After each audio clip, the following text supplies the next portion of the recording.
Siapakah Abu Nawas? Tokoh yang dianggap badut namun juga dianggap ulama besar ini.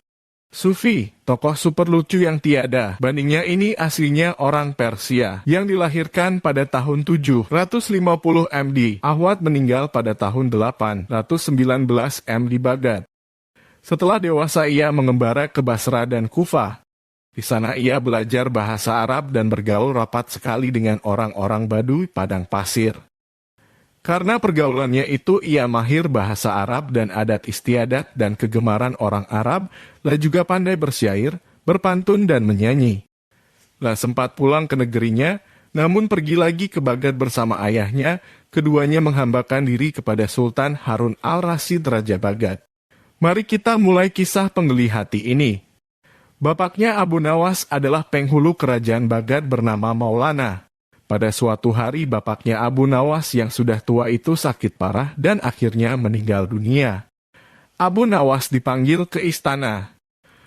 Diperintah Sultan, Raja, untuk mengubur jenazah bapaknya itu sebagaimana adat Syekh Maulana. Apa yang dilakukan Abu Nawas hampir tiada bedanya dengan Kadi Maulana baik mengenai tata cara memandikan jenazah hingga mengkafani, menyalati dan mendoakannya. Maka Sultan bermaksud mengangkat Abu Nawas menjadi kadi atau penghulu menggantikan kedudukan bapaknya. Namun, demi mendengar rencana sang Sultan, tiba-tiba saja Abu Nawas yang cerdas itu tiba-tiba nampak berubah menjadi gila.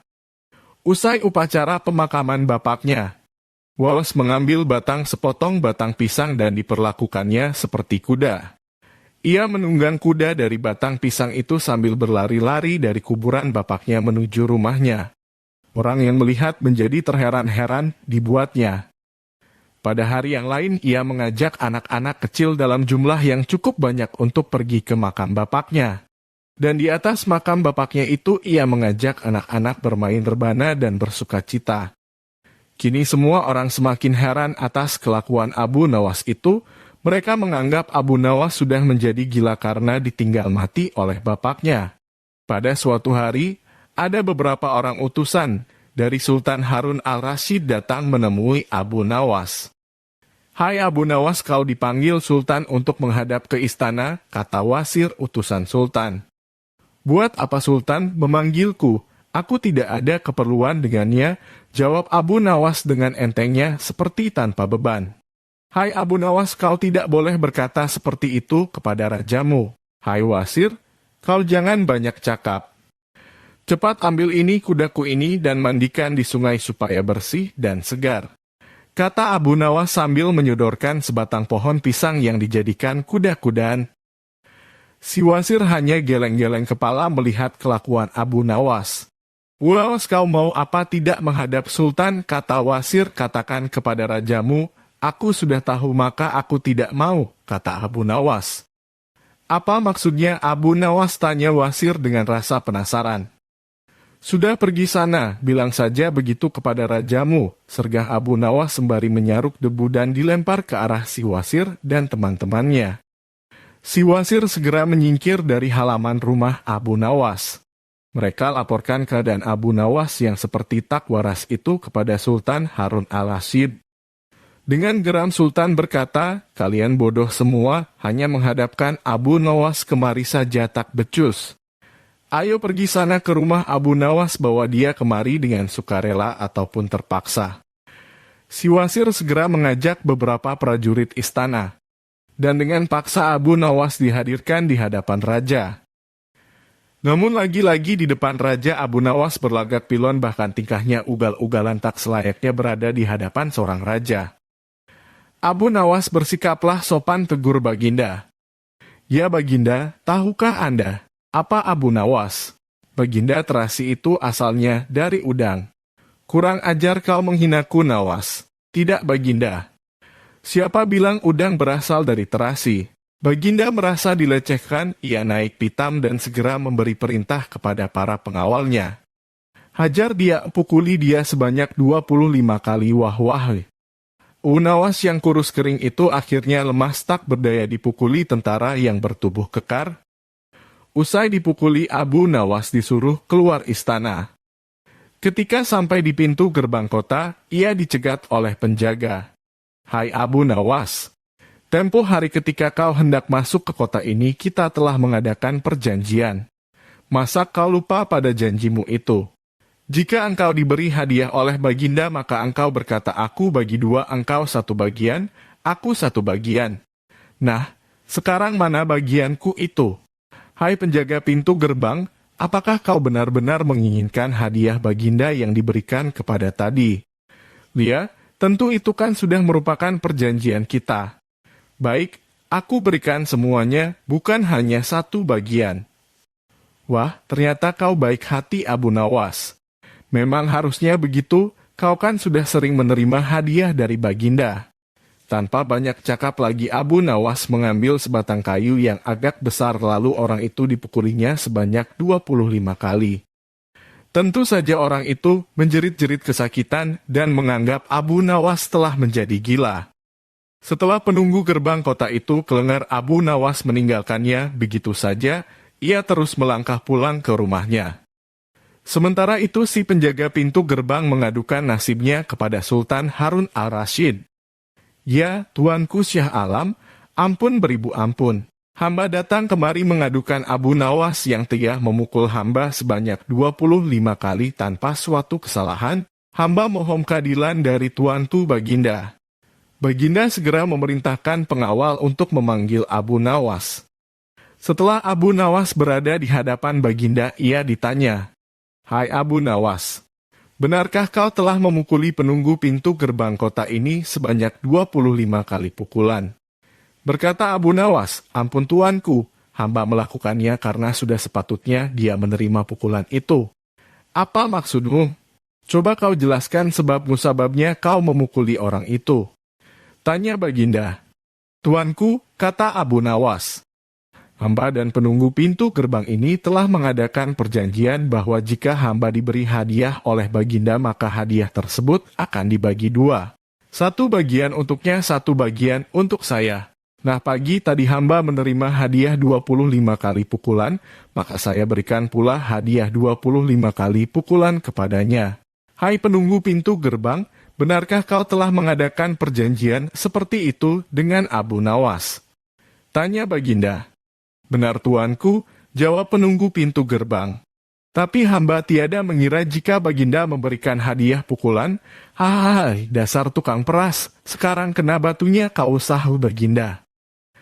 "Abu Nawas tiada bersalah, bahkan sekarang aku tahu bahwa penjaga pintu gerbang kota Baghdad adalah orang yang suka narget, suka memeras orang. Kalau kau tidak merubah kelakuan burukmu itu, sungguh aku akan memecat dan menghukum kamu." "Ampun tuanku," sahut penjaga pintu gerbang dengan gemetar. Abu Nawas berkata, "Tuanku, hamba sudah lelah, sudah mau istirahat. Tiba-tiba diwajibkan hadir di tempat ini, padahal hamba tiada bersalah. Hamba mohon ganti rugi. Sebab jatah waktu istirahat hamba sudah hilang karena panggilan tuanku. Padahal besok hamba harus mencari nafkah untuk keluarga hamba." Sejenak Baginda melengak, terkejut atas protes Abu Nawas, namun tiba-tiba ia tertawa terbahak-bahak, "Hahaha. Jangan khawatir Abu Nawas." Baginda kemudian memerintahkan bendahara kerajaan memberikan sekantong uang perak kepada Abu Nawas. Abu Nawas pun pulang dengan hati gembira. Tetapi sesampai di rumahnya, Abu Nawas masih bersikap aneh dan bahkan semakin nyentrik seperti orang gila sungguhan. Pada suatu hari Raja Harun al-Rashid mengadakan rapat dengan para menterinya. "Apa pendapat kalian mengenai Abu Nawas yang hendak kuangkat sebagai kadi?" Wasir atau Perdana Meneteri berkata, "Melihat keadaan Abu Nawas yang semakin parah otaknya, maka sebaiknya tuanku mengangkat orang lain saja menjadi kadi." Menteri-menteri yang lain juga mengutarakan pendapat yang sama. "Tuanku, Abu Nawas telah menjadi gila, karena itu dia tak layak menjadi kadi." "Baiklah, kita tunggu dulu sampai 21 hari, karena bapaknya baru saja mati. Jika tidak sembuh-sembuh juga, bolehlah kita mencari kadi yang lain saja." Setelah lewat 1 bulan Abu Nawas masih dianggap gila, maka Sultan Harun al-Rashid mengangkat orang lain menjadi kadi atau penghulu kerajaan Baghdad. Konon dalam suatu pertemuan besar ada seseorang bernama Polan yang sejak lama berambisi menjadi kadi. Telah mempengaruhi orang-orang di sekitar Baginda untuk menyetujui jika ia diangkat menjadi kadi. Maka tatkala ia mengajukan dirinya menjadi kadi kepada Baginda, maka dengan mudah Baginda menyetujuinya. Begitu mendengar Polan diangkat menjadi kadi, maka Abu Nawas mengucapkan syukur kepada Tuhan. Alhamdulillah, aku telah terlepas dari balak yang mengerikan. Tapi, sayang sekali, kenapa harus Polan yang menjadi kadi? Kenapa tidak yang lain saja? Mengapa Abu Nawas bersikap seperti orang gila? Ceritanya begini, pada suatu hari ketika ayahnya sakit parah dan hendak meninggal dunia, ia panggil Abu Nawas untuk menghadap. Abu Nawas pun datang mendapati bapaknya yang sudah lemah lunglai. Berkata bapaknya, "Hai anakku, aku sudah hampir mati. Sekarang ciumlah telinga kanan dan telinga kiriku." Abu Nawas segera menuruti permintaan terakhir bapaknya. Cium telinga kanan bapaknya, ternyata berbau harum, sedangkan yang sebelah kiri berbau sangat busuk. "Bagaimana anakku? Sudah kau cium?" "Benar bapak, Bapengah, ceritakankan dengan sejujurnya, baunya kedua telingaku INT." "Aduh pak, sungguh mengherankan, telinga bapak yang sebelah kanan berbau harum sekali. Tapi yang sebelah kiri kok baunya amat busuk." "Hai anakku Abu Nawas, tahukah apa sebabnya bisa terjadi begini?" "Wahai bapakku, cobalah ceritakan kepada anakmu ini." Berkata Syekh Maulana, "Pada suatu hari datang dua orang mengadukan masalahnya kepadaku. Yang seorang aku dengarkan keluhannya, tapi yang seorang lagi karena aku tak suaka maka tak ku dengar pengaduannya. Inilah resiko menjadi kadi, penghulu. Jika kelak kau suka menjadi kadi, maka kau akan mengalami hal yang sama. Namun jika kau tidak suka menjadi kadi, maka buatlah alasan yang masuk akal agar kau tidak dipilih sebagai kadi oleh Sultan Harun al-Rasyid. Tapi tak bisa tidak, Sultan Harun al-Rasyid pastilah tetap memilihmu sebagai kadi dotnan. Itulah sebabnya Abu Nawas pura-pura menjadi gila, hanya untuk menghindarkan diri agar tidak diangkat menjadi kadi." Seorang kadi atau penghulu pada masa itu kedudukannya seperti hakim yang memutus suatu perkara. Walaupun Abu Nawas tidak menjadi kadi, namun dia sering diajak konsultasi oleh sang raja untuk memutus suatu perkara. Bahkan ia kerap kali dipaksa datang ke istana hanya sekedar untuk menjawab pertanyaan Baginda Raja yang aneh-aneh dan tidak masuk akal. Tidak ada henti-hentinya. Tidak ada kapok-kapoknya, Baginda selalu memanggil Abu Nawas untuk dijebak dengan berbagai pertanyaan atau tugas yang aneh-aneh. Hari ini Abu Nawas juga dipanggil ke istana. Setelah tiba di istana, Baginda Raja menyambut Abu Nawas dengan sebuah senyuman. "Akhir-akhir ini aku sering mendapat gangguan perut," kata tabib pribadiku. "Aku kena serangan angin," kata Baginda Raja pemulai pembicaraan. "Ampun tuanku, apa yang bisa hamba lakukan hingga hamba dipanggil?" tanya Abu Nawas. "Aku hanya menginginkan engkau menangkap angin dan memenjarakannya," kata Baginda. Abu Nawas hanya diam. Tak sepatah kata pun keluar dari mulutnya. Lah tidak memikirkan bagaimana cara menangkap angin nanti, tetapi ia masih bingung bagaimana cara membuktikan bahwa yang ditangkap itu memang benar-benar angin. Karena angin tidak bisa dilihat. Tidak ada benda yang lebih aneh dari angin. Tidak seperti halnya air, walaupun tidak berwarna tetapi masih bisa dilihat. Sedangkan angin tidak. Baginda hanya memberi Abu Nawas waktu tidak lebih dari 3 hari. Abu Nawas pulang membawa pekerjaan rumah dari Baginda Raja. Namun Abu Nawas tidak begitu sedih. Karena berpikir sudah merupakan bagian dari hidupnya, bahkan merupakan suatu kebutuhan. Yakin bahwa dengan berpikir akan terbentang jalan keluar dari kesulitan yang sedang dihadapi. Dan dengan berpikir pula ia yakin bisa menyumbangkan sesuatu kepada orang lain yang membutuhkan, terutama orang-orang miskin. Karena tidak jarang Abu Nawas menggondol sepundi penuh uang emas hadiah dari Baginda Raja atas kecerdikannya. Tetapi sudah 2 hari ini Abu Nawas belum juga mendapat akal untuk menangkap angin, apalagi memenjarakannya. Sedangkan besok adalah hari terakhir yang telah ditetapkan Baginda Raja. Abu Nawas hampir putus asa. Abu Nawas benar-benar tidak bisa tidur walau hanya sekejap. Mungkin sudah takdir kayaknya kali ini Abu Nawas harus menjalani hukuman karena gagal melaksanakan perintah Baginda. Lah berjalan gontai menuju istana. Di sela-sela kepasrahannya kepada takdir, ia ingat sesuatu, yaitu Aladin dan lampu wasiatnya. Bukankah jin itu tidak terlihat? Abu Nawas bertanya kepada diri sendiri. Lah berjingkrak girang dan segera berlari pulang. Sesampai di rumah, ia secepat mungkin menyiapkan segala sesuatunya kemudian menuju istana. Di pintu gerbang istana, Abu Nawas langsung dipersilahkan masuk oleh para pengawal karena Baginda sedang menunggu kehadirannya. Dengan tidak sabar, Baginda langsung bertanya kepada Abu Nawas. Sudahkah engkau berhasil memenjarakan angin, hai Abu Nawas? Sudah Paduka yang mulia. Jawab Abu Nawas dengan muka berseri-seri sambil mengeluarkan botol yang sudah disumbat. Kemudian Abu Nawas menyerahkan botol itu. Baginda menimang-nimang botol itu. Mana angin itu, hai Abu Nawas, tanya Baginda. Di dalam, Tuanku yang mulia, jawab Abu Nawas penuh taksim. Aku tak melihat apa-apa, kata Baginda Raja. Ampun Tuanku, memang angin tak bisa dilihat, tetapi bila Paduka ingin tahu angin, tutup botol itu harus dibuka terlebih dahulu. Kata Abu Nawas menjelaskan. Setelah tutup botol dibuka, Baginda mencium bau busuk. Bau kentut yang begitu menyengat hidung. Bau apa ini, hai Abu Nawas, tanya Baginda marah.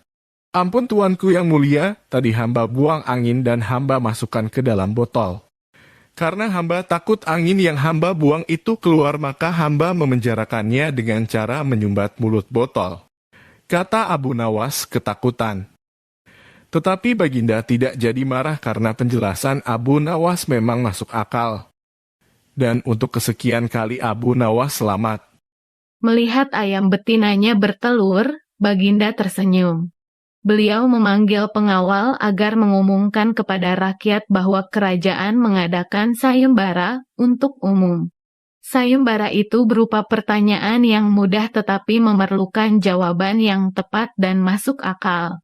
Barang siapa yang bisa menjawab pertanyaan itu akan mendapat imbalan yang amat menggiurkan. 1 pundi penuh uang emas. Tetapi bila tidak bisa menjawab maka hukuman yang menjadi akibatnya. Banyak rakyat yang ingin mengikuti sayembara itu, terutama orang-orang miskin. Beberapa dari mereka sampai meneteskan air liur. Mengingat beratnya hukuman yang akan dijatuhkan, maka tak mengherankan bila pesertanya hanya 4 orang. Dan salah satu dari para peserta yang amat sedikit itu adalah Abu Nawas. Aturan main sayembara itu ada 2. Pertama, jawaban harus masuk akal. Kedua, peserta harus mampu menjawab sanggahan dari Baginda sendiri. Pada hari yang telah ditetapkan, para peserta sudah siap di depan panggung. Baginda duduk di atas panggung. Beliau memanggil peserta pertama. Peserta pertama maju dengan tubuh gemetar. Baginda bertanya, manakah yang lebih dahulu, telur atau ayam? Telur, jawab peserta pertama. Apa alasannya? Tanya Baginda. Bila ayam lebih dahulu itu tidak mungkin karena ayam berasal dari telur, kata peserta pertama menjelaskan. Kalau begitu siapa yang mengerami telur itu? Sanggah Baginda. Peserta pertama pucat pasi. Wajahnya mendadak berubah putih seperti kertas. Dia tidak bisa menjawab. Tanpa ampun ia dimasukkan ke dalam penjara. Kemudian peserta kedua maju. Lah berkata, Paduka yang mulia, sebenarnya telur dan ayam tercipta dalam waktu yang bersamaan. Bagaimana bisa bersamaan? Tanya Baginda. Bila ayam lebih dahulu itu tidak mungkin karena ayam berasal dari telur. Bila telur lebih dahulu itu juga tidak mungkin karena telur tidak bisa menetas tanpa dirami. Kata peserta kedua dengan mantap. Bukankah ayam betina bisa bertelur tanpa ayam jantan? Sanggah Baginda memojokkan. Peserta kedua bingung. Lah pun dijebloskan ke dalam penjara. Lalu giliran peserta ketiga. Lah berkata, Tuanku yang mulia, Sebenarnya ayam tercipta lebih dahulu daripada telur, sebutkan alasanmu, kata Baginda. Menurut hamba, yang pertama tercipta adalah ayam betina, kata peserta ketiga meyakinkan.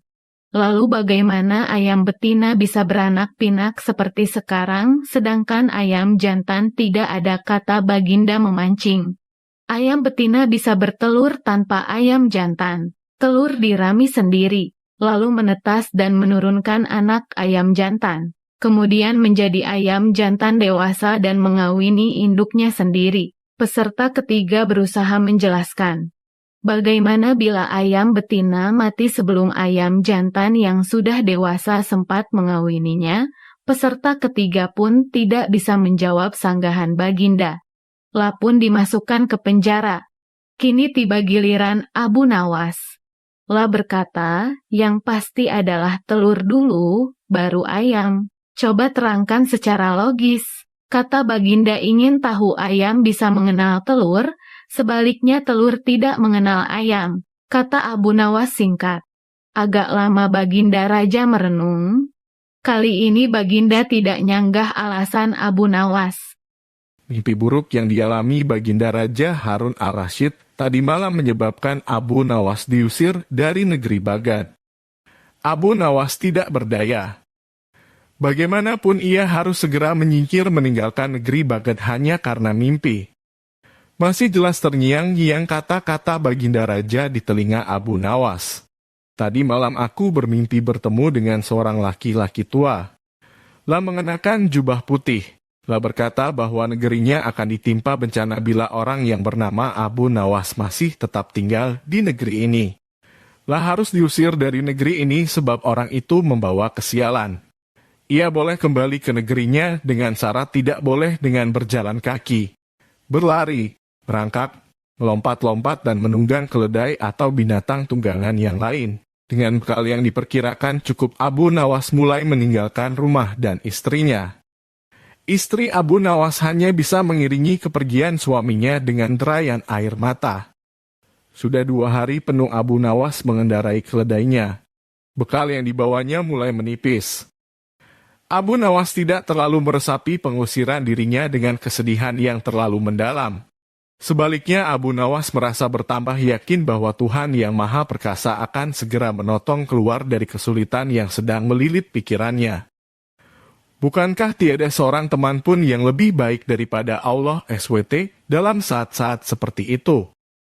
Setelah beberapa hari Abu Nawas berada di negeri orang, ia mulai diserang rasa rindu yang menyayat-yayat hatinya yang paling dalam. Rasa rindu itu makin lama makin menderu-deru seperti dinginnya jam harir. Sulit untuk dibendung. Memang, tak ada jalan keluar yang lebih baik daripada berpikir. Tetapi dengan akal, apakah ia harus melepaskan diri? Begitu tanya Abu Nawas dalam hati. Apakah aku akan meminta bantuan orang lain dengan cara menggendongku dari negeri ini sampai ke istana Baginda? Tidak. Tidak akan ada seorang pun yang sanggup melakukannya. Aku harus bisa menolong diriku sendiri tanpa melibatkan orang lain.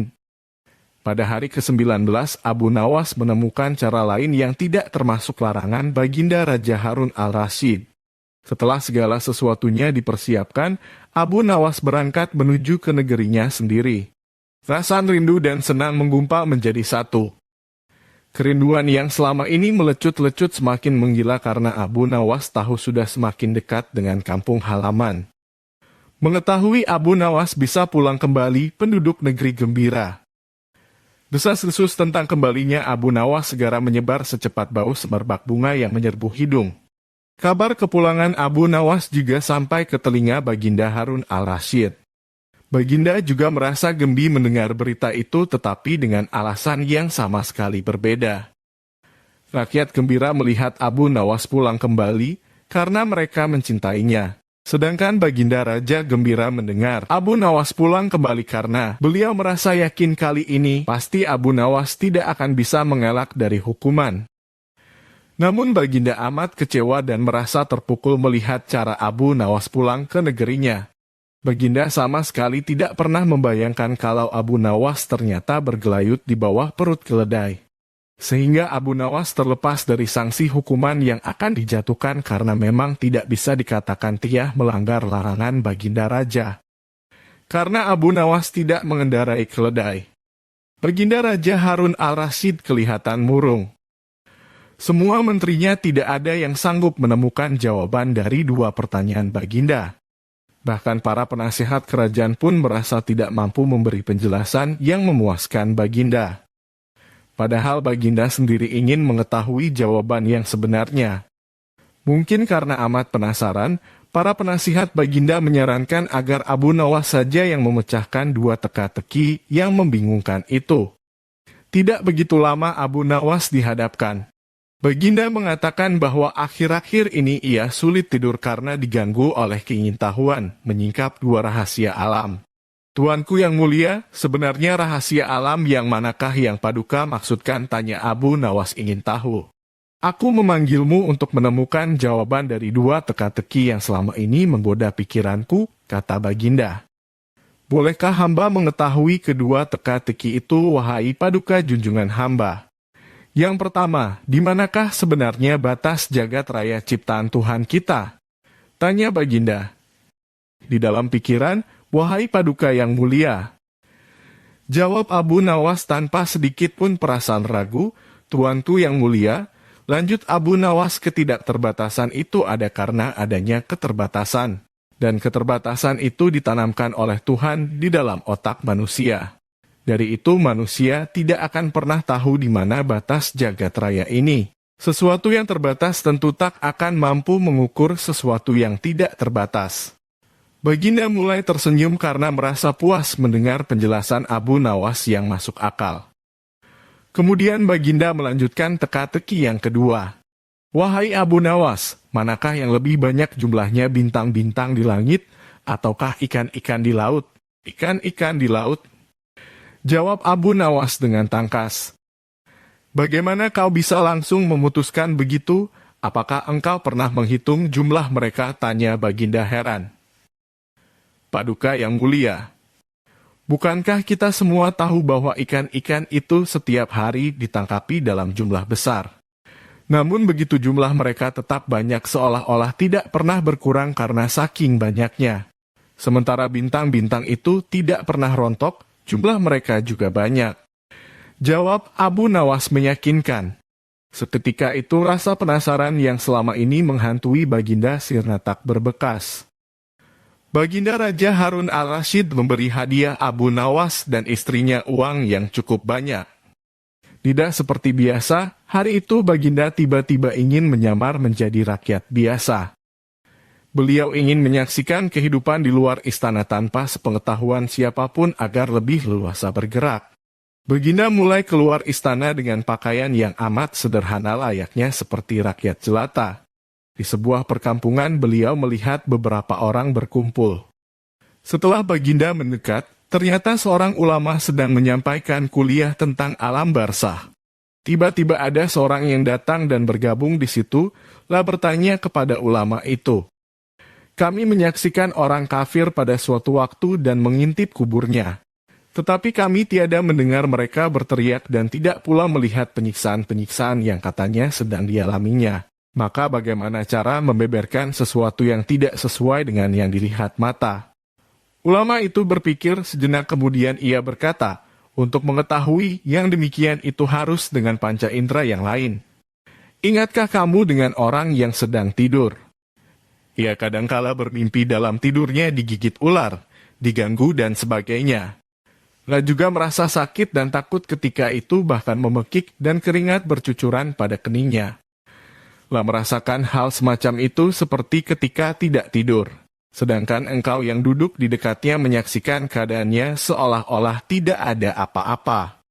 Padahal apa yang dilihat serta dialaminya adalah dikelilingi ular-ular. Maka jika masalah mimpi yang remeh saja sudah tidak mampu mata lahir melihatnya, mungkinkah engkau bisa melihat apa yang terjadi di alam barzakh? Baginda Raja terkesan dengan penjelasan ulama itu. Baginda masih ikut mendengarkan kuliah itu. Kini ulama itu melanjutkan kuliahnya tentang alam akhirat. Dikatakan bahwa di surga tersedia hal-hal yang amat disukai nafsu, termasuk benda-benda. Salah satu benda-benda itu adalah mahkota yang amat luar biasa indahnya. Tak ada yang lebih indah dari barang-barang di surga karena barang-barang itu tercipta dari cahaya. Saking indahnya maka satu mahkota jauh lebih bagus dari dunia dan isinya. Baginda makin terkesan. Beliau pulang kembali ke istana. Baginda sudah tidak sabar ingin menguji kemampuan Abu Nawas. Abu Nawas dipanggil setelah menghadap Bagiri, aku menginginkan engkau sekarang juga berangkat ke surga. Kemudian bawakan aku sebuah mahkota surga yang katanya tercipta dari cahaya itu. Apakah engkau sanggup Abu Nawas? Sanggup Paduka yang mulia. Kata Abu Nawas langsung menyanggupi tugas yang mustahil dilaksanakan itu. Tetapi Baginda harus menyanggupi pula satu syarat yang akan hamba ajukan. Sebutkan syarat itu, kata Baginda Raja.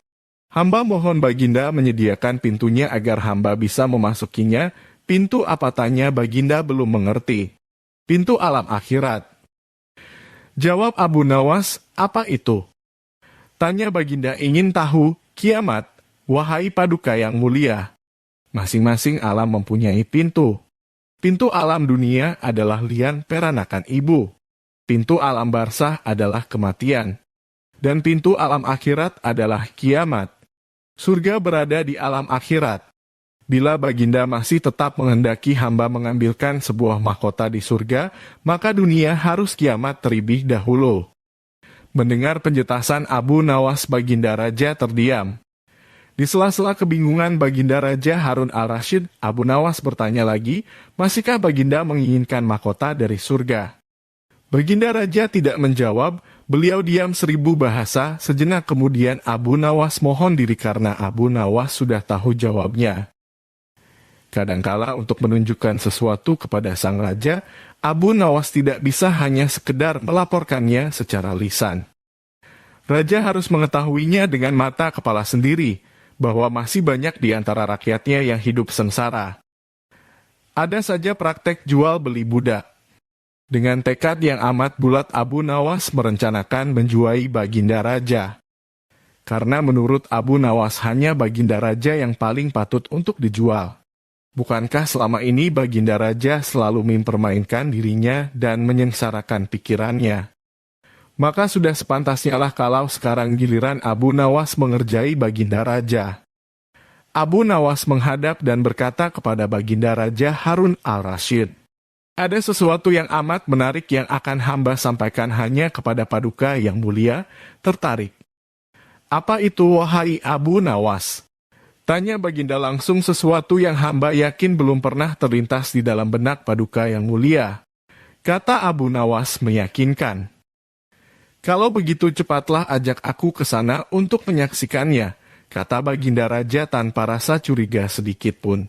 Tetapi Baginda, kata Abu Nawas sengaja tidak melanjutkan kalimatnya.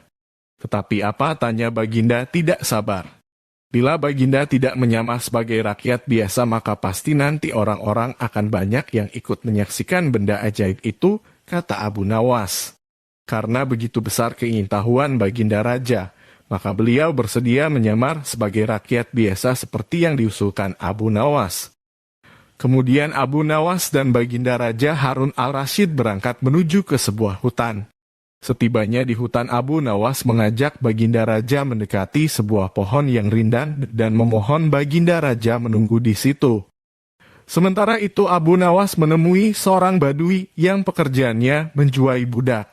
Abu Nawas mengajak pedagang budak itu untuk mentertat calon budak yang akan dijual kepadanya dari jarak yang agak jauh. Abu Nawas beralasan bahwa sebenarnya calon budak itu adalah teman dekatnya. Dari itu Abu Nawas tidak tega menjualnya di depan mata.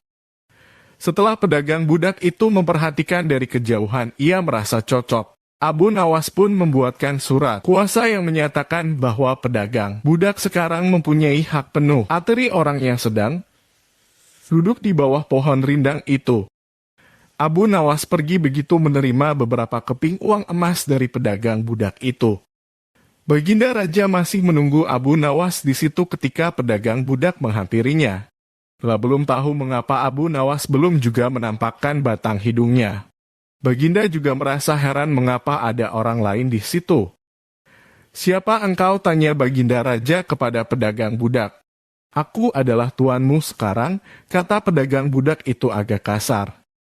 Tentu saja pedagang budak itu tidak mengenali Baginda Raja Harun al-Rasyid dalam pakaian yang amat sederhana. "Apa maksud perkataanmu tadi?" tanya Baginda Raja dengan wajah merah padam. "Abu Nawas telah menjual engkau kepadaku dan inilah surat kuasa yang baru dibuatnya," kata pedagang budak dengan kasar. "Abu Nawas menjual diriku kepadamu," kata Baginda makin murka. "Ya," bentak pedagang budak. "Tahukah engkau siapa aku ini sebenarnya?" tanya Baginda geram. "Tidak, dan itu tidak perlu," kata pedagang budak seenaknya. Lalu ia menyeret budak barunya ke belakang rumah.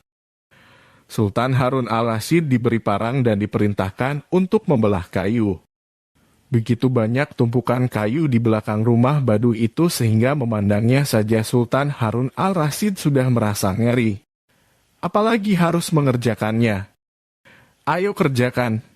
Sultan Harun al-Rasyid mencoba memegang kayu dan mencoba membelahnya, namun si Badu melihat cara Sultan Harun al-Rasyid memegang parang merasa aneh. "Kau ini bagaimana? Bagian parang yang tumpul kau arahkan ke kayu, sungguh bodoh sekali." Sultan Harun al-Rasyid mencoba membalik parang hingga bagian yang tajam terarah ke kayu. Mencoba membelah namun tetap saja pekerjaannya terasa aneh dan kaku bagi si Badu. "Oh, beginikah derita orang-orang miskin mencari sesuap nasi, harus bekerja keras lebih dahulu. Wah, lama-lama aku tak tahan juga," gumam Sultan Harun al-Rasyid. Si Badu menatap Sultan Harun al-Rasyid dengan pandangan heran dan lama-lama menjadi marah. Lah merasa rugi barusan membeli budak yang bodoh. "Hai Badui, cukup semua ini aku tak tahan. Kurang ajar kau, budakku harus patuh kepadaku," kata Badui itu sembari memukul Baginda. Tentu saja raja yang tak pernah disentuh orang iki menjerit keras saat dipukul kayu. "Hai Badui, aku adalah rajamu, Sultan Harun al-Rasyid," kata Baginda sambil menunjukkan tanda kerajaannya. Pedagang budak itu kaget dan mulai mengenal Baginda Raja. Lapun langsung menjatuhkan diri sembari menyembah Baginda Raja. Baginda Raja mengampuni pedagang budak itu karena ia memang tidak tahu. Tetapi kepada Abu Nawas Baginda Raja amat murka dan gemas. Jinasanya beliau meremas-remas tubuh Abu Nawas seperti telur. Siapakah Abu Nawas? Tokoh yang dianggap badut namun juga dianggap ulama besar ini. Sufi, tokoh super lucu yang tiada bandingnya ini aslinya orang Persia yang dilahirkan pada tahun 750 MD. Ahwad meninggal pada tahun 819 M di Baghdad. Setelah dewasa ia mengembara ke Basra dan Kufah. Di sana ia belajar bahasa Arab dan bergaul rapat sekali dengan orang-orang Baduy padang pasir. Karena pergaulannya itu ia mahir bahasa Arab dan adat istiadat dan kegemaran orang Arab, lah juga pandai bersyair, berpantun dan menyanyi. Lah sempat pulang ke negerinya, namun pergi lagi ke Baghdad bersama ayahnya, keduanya menghambakan diri kepada Sultan Harun al-Rasyid Raja Baghdad. Mari kita mulai kisah penggeli hati ini. Bapaknya Abu Nawas adalah penghulu kerajaan Baghdad bernama Maulana. Pada suatu hari bapaknya Abu Nawas yang sudah tua itu sakit parah dan akhirnya meninggal dunia. Abu Nawas dipanggil ke istana. Diperintah Sultan, Raja, untuk mengubur jenazah bapaknya itu sebagaimana adat Syekh Maulana. Apa yang dilakukan Abu Nawas hampir tiada bedanya dengan Kadi Maulana baik mengenai tata cara memandikan jenazah hingga mengkafani, menyalati dan mendoakannya. Maka Sultan bermaksud mengangkat Abu Nawas menjadi kadi atau penghulu menggantikan kedudukan bapaknya. Namun, demi mendengar rencana sang Sultan, tiba-tiba saja Abu Nawas yang cerdas itu tiba-tiba nampak berubah menjadi gila. Usai upacara pemakaman bapaknya, Wallace mengambil sepotong batang pisang dan diperlakukannya seperti kuda. Ia menunggang kuda dari batang pisang itu sambil berlari-lari dari kuburan bapaknya menuju rumahnya. Orang yang melihat menjadi terheran-heran dibuatnya. Pada hari yang lain, ia mengajak anak-anak kecil dalam jumlah yang cukup banyak untuk pergi ke makam bapaknya. Dan di atas makam bapaknya itu, ia mengajak anak-anak bermain rebana dan bersukacita. Kini semua orang semakin heran atas kelakuan Abu Nawas itu. Mereka menganggap Abu Nawas sudah menjadi gila karena ditinggal mati oleh bapaknya. Pada suatu hari, ada beberapa orang utusan dari Sultan Harun al-Rasyid datang menemui Abu Nawas. "Hai Abu Nawas, kau dipanggil Sultan untuk menghadap ke istana," kata Wasir utusan Sultan. "Buat apa Sultan memanggilku? Aku tidak ada keperluan dengannya," jawab Abu Nawas dengan entengnya seperti tanpa beban. "Hai Abu Nawas, kau tidak boleh berkata seperti itu kepada rajamu. Hai Wasir, kau jangan banyak cakap. Cepat ambil ini kudaku ini dan mandikan di sungai supaya bersih dan segar," kata Abu Nawas sambil menyodorkan sebatang pohon pisang yang dijadikan kuda-kudaan. Si Wasir hanya geleng-geleng kepala melihat kelakuan Abu Nawas. "Nawas, kau mau apa tidak menghadap Sultan?" kata Wasir. "Katakan kepada rajamu, aku sudah tahu maka aku tidak mau," kata Abu Nawas. "Apa maksudnya Abu Nawas?" tanya Wasir dengan rasa penasaran. "Sudah pergi sana, bilang saja begitu kepada rajamu," sergah Abu Nawas sembari menyaruk debu dan dilempar ke arah si Wasir dan teman-temannya.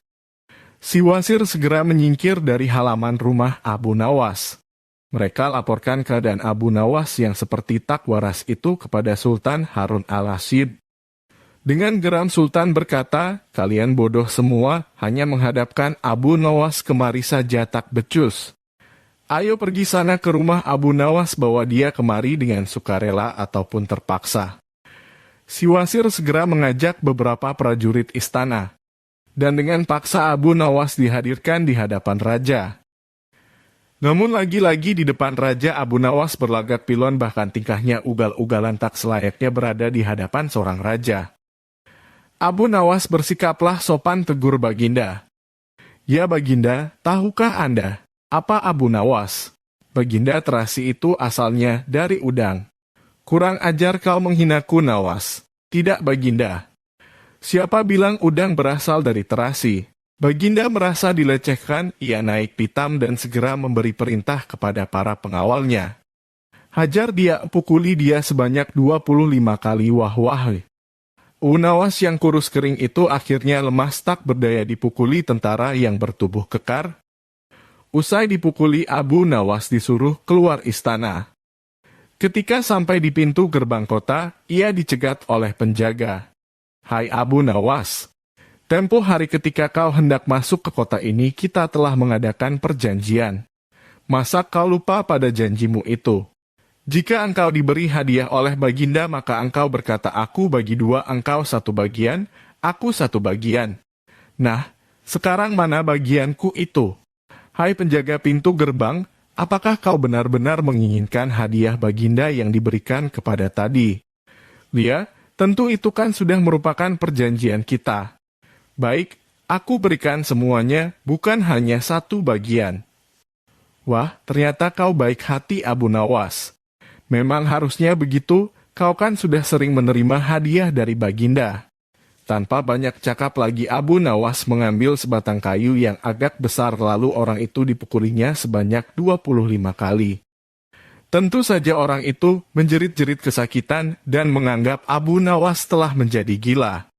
Setelah penunggu gerbang kota itu kelengar, Abu Nawas meninggalkannya begitu saja, ia terus melangkah pulang ke rumahnya. Sementara itu si penjaga pintu gerbang mengadukan nasibnya kepada Sultan Harun al-Rasyid. "Ya, Tuanku Syah Alam, ampun beribu ampun. Hamba datang kemari mengadukan Abu Nawas yang telah memukul hamba sebanyak 25 kali tanpa suatu kesalahan. Hamba mohon keadilan dari Tuanku Baginda." Baginda segera memerintahkan pengawal untuk memanggil Abu Nawas. Setelah Abu Nawas berada di hadapan Baginda, ia ditanya, "Hai Abu Nawas, benarkah kau telah memukuli penunggu pintu gerbang kota ini sebanyak 25 kali pukulan?" Berkata Abu Nawas, "Ampun tuanku, hamba melakukannya karena sudah sepatutnya dia menerima pukulan itu." "Apa maksudmu? Coba kau jelaskan sebab musababnya kau memukuli orang itu." Tanya Baginda. Tuanku, kata Abu Nawas. Hamba dan penunggu pintu gerbang ini telah mengadakan perjanjian bahwa jika hamba diberi hadiah oleh Baginda maka hadiah tersebut akan dibagi dua. Satu bagian untuknya, satu bagian untuk saya. Nah, pagi tadi hamba menerima hadiah 25 kali pukulan, maka saya berikan pula hadiah 25 kali pukulan kepadanya. Hai penunggu pintu gerbang, benarkah kau telah mengadakan perjanjian seperti itu dengan Abu Nawas? Tanya Baginda. Benar tuanku, jawab penunggu pintu gerbang. Tapi hamba tiada mengira jika Baginda memberikan hadiah pukulan. Hai, dasar tukang peras, sekarang kena batunya kau, sahut Baginda. Abu Nawas tiada bersalah, bahkan sekarang aku tahu bahwa penjaga pintu gerbang kota Baghdad adalah orang yang suka narget, suka memeras orang. Kalau kau tidak merubah kelakuan burukmu itu, sungguh aku akan memecat dan menghukum kamu. Ampun tuanku, sahut penjaga pintu gerbang dengan gemetar. Abu Nawas berkata, Tuanku, hamba sudah lelah, sudah mau istirahat. Tiba-tiba diwajibkan hadir di tempat ini, padahal hamba tiada bersalah. Hamba mohon ganti rugi. Sebab jatah waktu istirahat hamba sudah hilang karena panggilan tuanku. Padahal besok hamba harus mencari nafkah untuk keluarga hamba. Sejenak Baginda melengak, terkejut atas protes Abu Nawas, namun tiba-tiba ia tertawa terbahak-bahak, hahaha. Jangan khawatir Abu Nawas. Baginda kemudian memerintahkan bendahara kerajaan memberikan sekantong uang perak kepada Abu Nawas. Abu Nawas pun pulang dengan hati gembira. Tetapi sesampai di rumahnya Abu Nawas masih bersikap aneh dan bahkan semakin nyentrik seperti orang gila sungguhan. Pada suatu hari Raja Harun al-Rashid mengadakan rapat dengan para menterinya. Apa pendapat kalian mengenai Abu Nawas yang hendak kuangkat sebagai kadi? Wasir atau Perdana Meneteri berkata, melihat keadaan Abu Nawas yang semakin parah otaknya maka sebaiknya tuanku mengangkat orang lain saja menjadi kadi. Menteri-menteri yang lain juga mengutarakan pendapat yang sama. Tuanku, Abu Nawas telah menjadi gila karena itu dia tak layak menjadi kadi. Baiklah, kita tunggu dulu sampai 21 hari, karena bapaknya baru saja mati. Jika tidak sembuh-sembuh juga bolehlah kita mencari kadi yang lain saja. Setelah lewat 1 bulan Abu Nawas masih dianggap gila, maka Sultan Harun al-Rashid mengangkat orang lain menjadi kadi atau penghulu kerajaan Baghdad. Konon dalam suatu pertemuan besar ada seseorang bernama Polan yang sejak lama berambisi menjadi kadi. Telah mempengaruhi orang-orang di sekitar Baginda untuk menyetujui jika ia diangkat menjadi kadi. Maka tatkala ia mengajukan dirinya menjadi kadi kepada Baginda, maka dengan mudah Baginda menyetujuinya. Begitu mendengar Polan diangkat menjadi kadi, maka Abu Nawas mengucapkan syukur kepada Tuhan.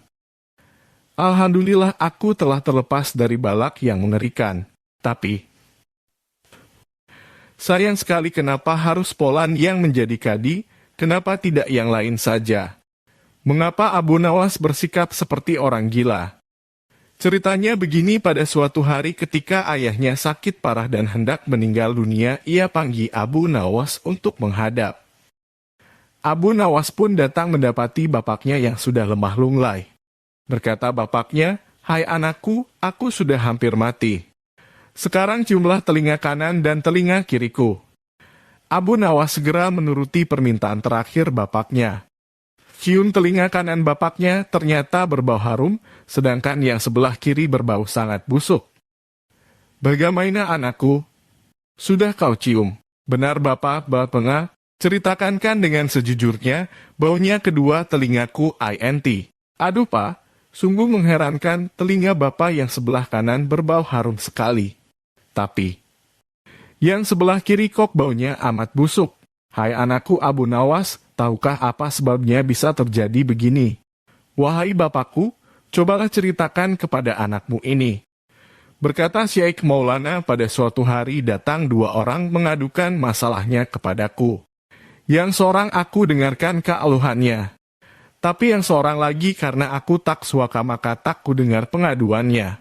Inilah resiko menjadi kadi, penghulu. Jika kelak kau suka menjadi kadi, maka kau akan mengalami hal yang sama. Namun jika kau tidak suka menjadi kadi, maka buatlah alasan yang masuk akal agar kau tidak dipilih sebagai kadi oleh Sultan Harun al-Rasyid. Tapi tak bisa tidak, Sultan Harun al-Rasyid pastilah tetap memilihmu sebagai kadi Dotnan. Itulah sebabnya Abu Nawas pura-pura menjadi gila, hanya untuk menghindarkan diri agar tidak diangkat menjadi kadi. Seorang kadi atau penghulu pada masa itu kedudukannya seperti hakim yang memutus suatu perkara. Walaupun Abu Nawas tidak menjadi kadi, namun dia sering diajak konsultasi oleh sang raja untuk memutus suatu perkara. Bahkan ia kerap kali dipaksa datang ke istana hanya sekedar untuk menjawab pertanyaan baginda raja yang aneh-aneh dan tidak masuk akal. Tidak ada henti-hentinya. Tidak ada kapok-kapoknya, baginda selalu memanggil Abu Nawas untuk dijebak dengan berbagai pertanyaan atau tugas yang aneh-aneh. Hari ini Abu Nawas juga dipanggil ke istana. Setelah tiba di istana, baginda raja menyambut Abu Nawas dengan sebuah senyuman. Akhir-akhir ini aku sering mendapat gangguan perut, kata tabib pribadiku. Aku kena serangan angin, kata baginda raja pemulai pembicaraan. Ampun tuanku, apa yang bisa hamba lakukan hingga hamba dipanggil, tanya Abu Nawas. Aku hanya menginginkan engkau menangkap angin dan memenjarakannya, kata baginda. Abu Nawas hanya diam. Tak sepatah kata pun keluar dari mulutnya. Lah tidak memikirkan bagaimana cara menangkap angin nanti, tetapi ia masih bingung bagaimana cara membuktikan bahwa yang ditangkap itu memang benar-benar angin. Karena angin tidak bisa dilihat. Tidak ada benda yang lebih aneh dari angin. Tidak seperti halnya air, walaupun tidak berwarna tetapi masih bisa dilihat. Sedangkan angin tidak. Baginda hanya memberi Abu Nawas waktu tidak lebih dari 3 hari. Abu Nawas pulang membawa pekerjaan rumah dari baginda raja. Namun Abu Nawas tidak begitu sedih. Karena berpikir sudah merupakan bagian dari hidupnya, bahkan merupakan suatu kebutuhan. Yakin bahwa dengan berpikir akan terbentang jalan keluar dari kesulitan yang sedang dihadapi. Dan dengan berpikir pula ia yakin bisa menyumbangkan sesuatu kepada orang lain yang membutuhkan, terutama orang-orang miskin. Karena tidak jarang Abu Nawas menggondol sepundi penuh uang emas hadiah dari baginda raja atas kecerdikannya. Tetapi sudah 2 hari ini Abu Nawas belum juga mendapat akal untuk menangkap angin, apalagi memenjarakannya. Sedangkan besok adalah hari terakhir yang telah ditetapkan baginda raja. Abu Nawas hampir putus asa. Abu Nawas benar-benar tidak bisa tidur walau hanya sekejap. Mungkin sudah takdir kayaknya kali ini Abu Nawas harus menjalani hukuman karena gagal melaksanakan perintah baginda. Lah berjalan gontai menuju istana. Di sela-sela kepasrahannya kepada takdir, ia ingat sesuatu, yaitu Aladin dan lampu wasiatnya. Bukankah jin itu tidak terlihat? Abu Nawas bertanya kepada diri sendiri. Berjingkrak girang dan segera berlari pulang. Sesampai di rumah, ia secepat mungkin menyiapkan segala sesuatunya, kemudian menuju istana. Di pintu gerbang istana, Abu Nawas langsung dipersilahkan masuk oleh para pengawal karena baginda sedang menunggu kehadirannya. Dengan tidak sabar, baginda langsung bertanya kepada Abu Nawas. Sudahkah engkau berhasil memenjarakan angin, hai Abu Nawas? Sudah paduka yang mulia. Jawab Abu Nawas dengan muka berseri-seri sambil mengeluarkan botol yang sudah disumbat. Kemudian Abu Nawas menyerahkan botol itu. Baginda menimang-nimang botol itu. Mana angin itu, hai Abu Nawas, tanya baginda. Di dalam, tuanku yang mulia, jawab Abu Nawas penuh taksim. Aku tak melihat apa-apa, kata baginda raja. Ampun tuanku, memang angin tak bisa dilihat, tetapi bila paduka ingin tahu angin, tutup botol itu harus dibuka terlebih dahulu. Kata Abu Nawas menjelaskan. Setelah tutup botol dibuka, baginda mencium bau busuk. Bau kentut yang begitu menyengat hidung. Bau apa ini, hai Abu Nawas, tanya baginda marah. Ampun tuanku yang mulia, tadi hamba buang angin dan hamba masukkan ke dalam botol. Karena hamba takut angin yang hamba buang itu keluar, maka hamba memenjarakannya dengan cara menyumbat mulut botol. Kata Abu Nawas ketakutan. Tetapi Baginda tidak jadi marah karena penjelasan Abu Nawas memang masuk akal. Dan untuk kesekian kali Abu Nawas selamat. Melihat ayam betinanya bertelur, Baginda tersenyum. Beliau memanggil pengawal agar mengumumkan kepada rakyat bahwa kerajaan mengadakan sayembara untuk umum. Sayembara itu berupa pertanyaan yang mudah tetapi memerlukan jawaban yang tepat dan masuk akal. Barang siapa yang bisa menjawab pertanyaan itu akan mendapat imbalan yang amat menggiurkan. 1 pundi penuh uang emas. Tetapi bila tidak bisa menjawab maka hukuman yang menjadi akibatnya. Banyak rakyat yang ingin mengikuti sayembara itu terutama orang-orang miskin. Beberapa dari mereka sampai meneteskan air liur. Mengingat beratnya hukuman yang akan dijatuhkan maka tak mengherankan bila pesertanya hanya 4 orang. Dan salah satu dari para peserta yang amat sedikit itu adalah Abu Nawas. Aturan main sayembara itu ada 2. Pertama, jawaban harus masuk akal. Kedua, peserta harus mampu menjawab sanggahan dari Baginda sendiri. Pada hari yang telah ditetapkan para peserta sudah siap di depan panggung. Baginda duduk di atas panggung. Beliau memanggil peserta pertama. Peserta pertama maju dengan tubuh gemetar. Baginda bertanya, manakah yang lebih dahulu, telur atau ayam? Telur, jawab peserta pertama. Apa alasannya? Tanya Baginda. Bila ayam lebih dahulu itu tidak mungkin karena ayam berasal dari telur, kata peserta pertama menjelaskan. Kalau begitu siapa yang mengerami telur itu? Sanggah Baginda. Peserta pertama pucat pasi. Wajahnya mendadak berubah putih seperti kertas. Dia tidak bisa menjawab. Tanpa ampun ia dimasukkan ke dalam penjara. Kemudian peserta kedua maju. Lah berkata, Paduka yang mulia, sebenarnya telur dan ayam tercipta dalam waktu yang bersamaan, bagaimana bisa bersamaan? Tanya Baginda. Bila ayam lebih dahulu itu tidak mungkin karena ayam berasal dari telur. Bila tiur lebih dahulu itu juga tidak mungkin karena telur tidak bisa menetas tanpa dirami. Kata peserta kedua dengan mantap. Bukankah ayam betina bisa bertelur tanpa ayam jantan? Sanggah Baginda memojokkan. Peserta kedua bjungung. Lah pun dijebloskan ke dalam penjara. Lalu giliran peserta ketiga. Lah berkata, Tuanku yang mulia, sebenarnya ayam tercipta lebih dahulu daripada telur, sebutkan alasanmu, kata Baginda. Menurut hamba, yang pertama tercipta adalah ayam betina, kata peserta ketiga meyakinkan. Lalu bagaimana ayam betina bisa beranak pinak seperti sekarang, sedangkan ayam jantan tidak ada, kata Baginda memancing.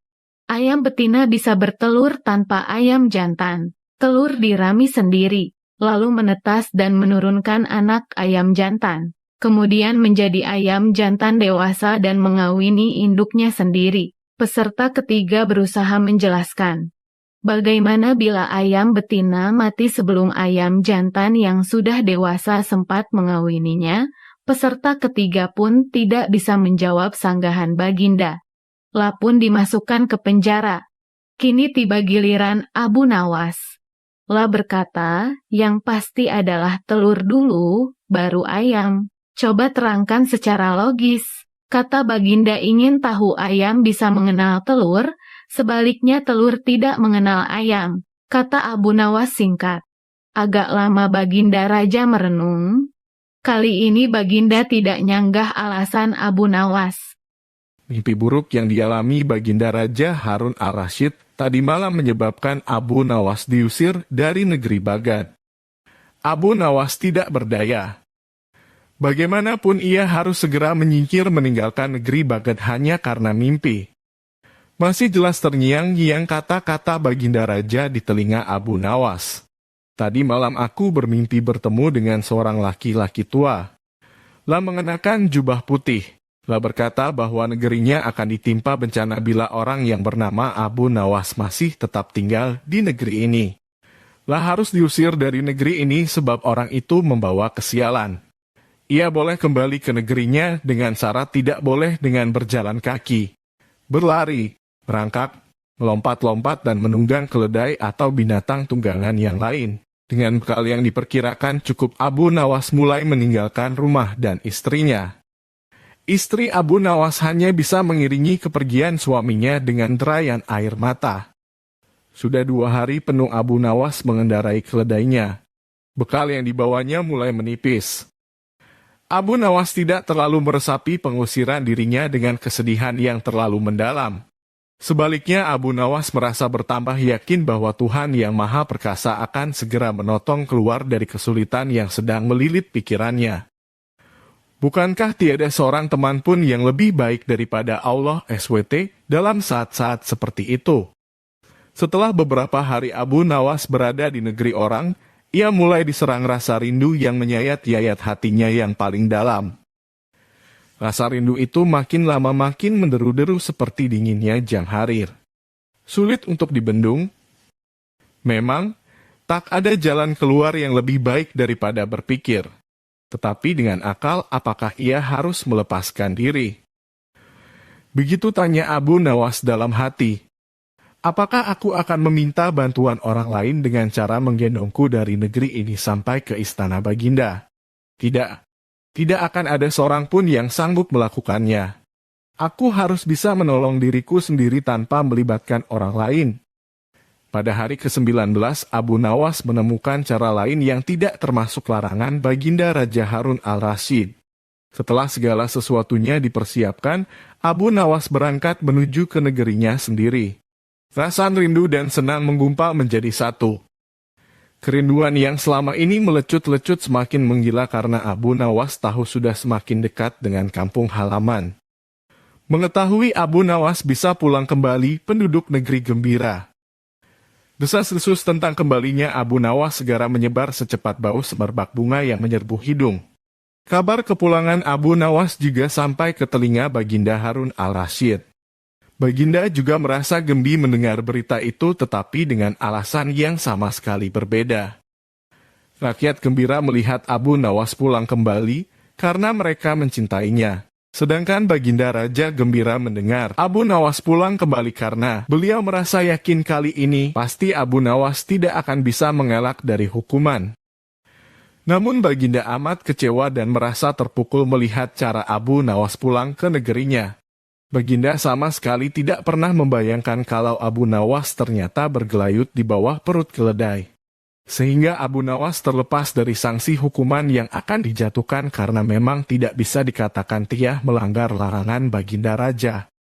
Karena Abu Nawas tidak mengendarai keledai. Baginda Raja Harun al-Rasyid kelihatan murung. Semua menterinya tidak ada yang sanggup menemukan jawaban dari 2 pertanyaan Baginda. Bahkan para penasihat kerajaan pun merasa tidak mampu memberi penjelasan yang memuaskan Baginda. Padahal Baginda sendiri ingin mengetahui jawaban yang sebenarnya. Mungkin karena amat penasaran, para penasihat Baginda menyarankan agar Abu Nawas saja yang memecahkan 2 teka-teki yang membingungkan itu. Tidak begitu lama Abu Nawas dihadapkan.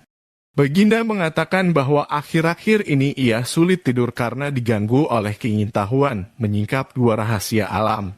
Tuanku yang mulia, sebenarnya rahasia alam yang manakah yang Paduka maksudkan, tanya Abu Nawas ingin tahu. Aku memanggilmu untuk menemukan jawaban dari 2 teka-teki yang selama ini menggoda pikiranku, kata Baginda.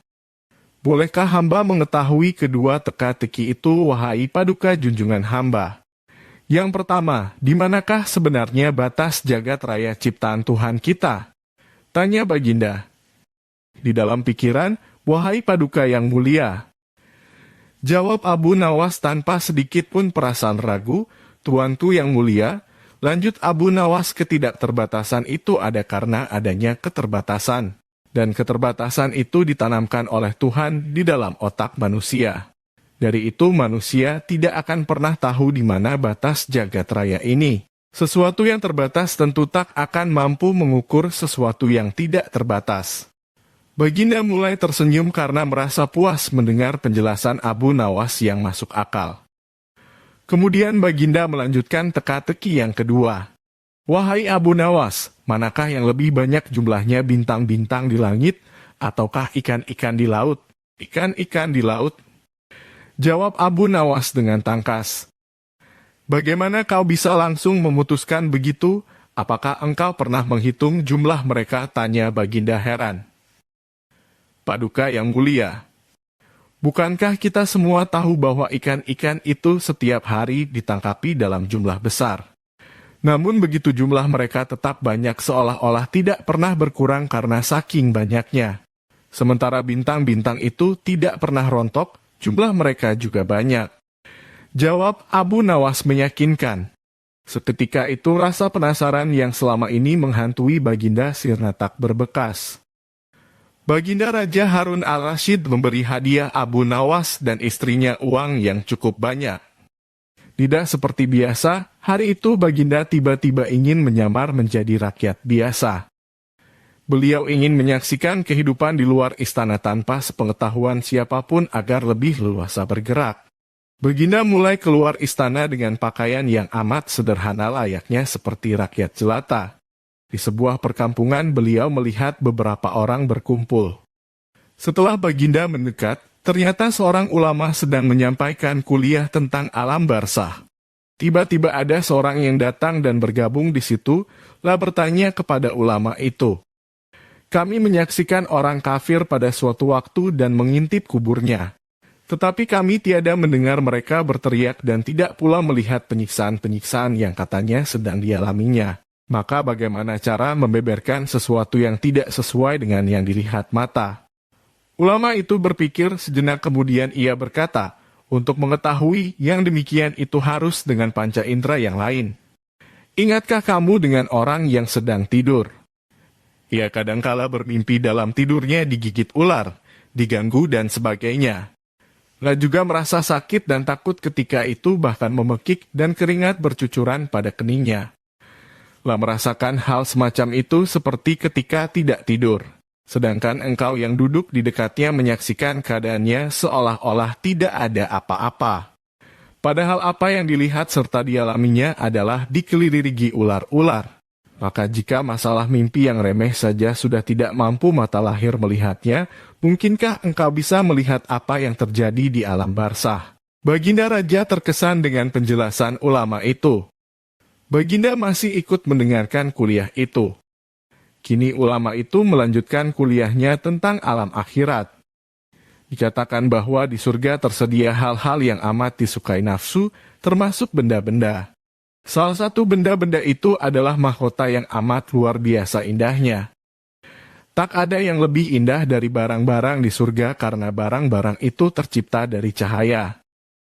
Saking indahnya maka satu mahkota jauh lebih bagus dari dunia dan isinya. Baginda makin terkesan. Beliau pulang kembali ke istana. Baginda sudah tidak sabar ingin menguji kemampuan Abu Nawas. Abu Nawas dipanggil setelah menghadap Bagiri, aku menginginkan engkau sekarang juga berangkat ke surga. Kemudian bawakan aku sebuah mahkota surga yang katanya tercipta dari cahaya itu. Apakah engkau sanggup Abu Nawas? Sanggup Paduka yang mulia. Kata Abu Nawas langsung menyanggupi tugas yang mustahil dilaksanakan itu. Tetapi Baginda harus menyanggupi pula satu syarat yang akan hamba ajukan. Sebutkan syarat itu, kata Baginda Raja. Hamba mohon Baginda menyediakan pintunya agar hamba bisa memasukinya. Pintu apa, tanya Baginda belum mengerti. Pintu alam akhirat. Jawab Abu Nawas, apa itu? Tanya Baginda ingin tahu, kiamat, wahai Paduka yang mulia. Masing-masing alam mempunyai pintu. Pintu alam dunia adalah lian peranakan ibu. Pintu alam barzakh adalah kematian. Dan pintu alam akhirat adalah kiamat. Surga berada di alam akhirat. Bila Baginda masih tetap menghendaki hamba mengambilkan sebuah mahkota di surga, maka dunia harus kiamat terlebih dahulu. Mendengar penjelasan Abu Nawas, Baginda Raja terdiam. Di sela-sela kebingungan Baginda Raja Harun al-Rashid, Abu Nawas bertanya lagi, masihkah Baginda menginginkan mahkota dari surga? Baginda Raja tidak menjawab, beliau diam 1000 bahasa, sejenak kemudian Abu Nawas mohon diri karena Abu Nawas sudah tahu jawabnya. Kadangkala untuk menunjukkan sesuatu kepada sang raja, Abu Nawas tidak bisa hanya sekedar melaporkannya secara lisan. Raja harus mengetahuinya dengan mata kepala sendiri, bahwa masih banyak di antara rakyatnya yang hidup sengsara. Ada saja praktek jual beli budak. Dengan tekad yang amat bulat, Abu Nawas merencanakan menjuai Baginda Raja. Karena menurut Abu Nawas hanya Baginda Raja yang paling patut untuk dijual. Bukankah selama ini Baginda Raja selalu mempermainkan dirinya dan menyengsarakan pikirannya? Maka sudah sepantasnya lah kalau sekarang giliran Abu Nawas mengerjai Baginda Raja.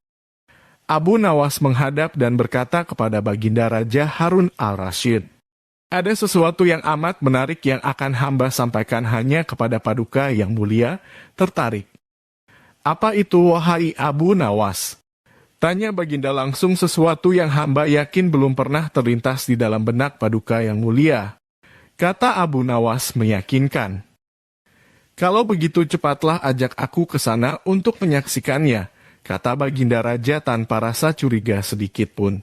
Tetapi Baginda, kata Abu Nawas, sengaja tidak melanjutkan kalimatnya. "Tetapi apa?" tanya Baginda tidak sabar. "Bila Baginda tidak menyamar sebagai rakyat biasa, maka pasti nanti orang-orang akan banyak yang ikut menyaksikan benda ajaib itu," kata Abu Nawas. Karena begitu besar keingintahuan Baginda Raja, maka beliau bersedia menyamar sebagai rakyat biasa seperti yang diusulkan Abu Nawas. Kemudian Abu Nawas dan Baginda Raja Harun al-Rasyid berangkat menuju ke sebuah hutan. Setibanya di hutan, Abu Nawas mengajak Baginda Raja mendekati sebuah pohon yang rindang dan memohon Baginda Raja menunggu di situ. Sementara itu Abu Nawas menemui seorang badui yang pekerjaannya menjual budak. Abu Nawas mengajak pedagang budak itu untuk mentertat calon budak yang akan dijual kepadanya dari jarak yang agak jauh. Abu Nawas beralasan bahwa sebenarnya calon budak itu adalah teman dekatnya. Dari itu Abu Nawas tidak tega menjualnya di depan mata.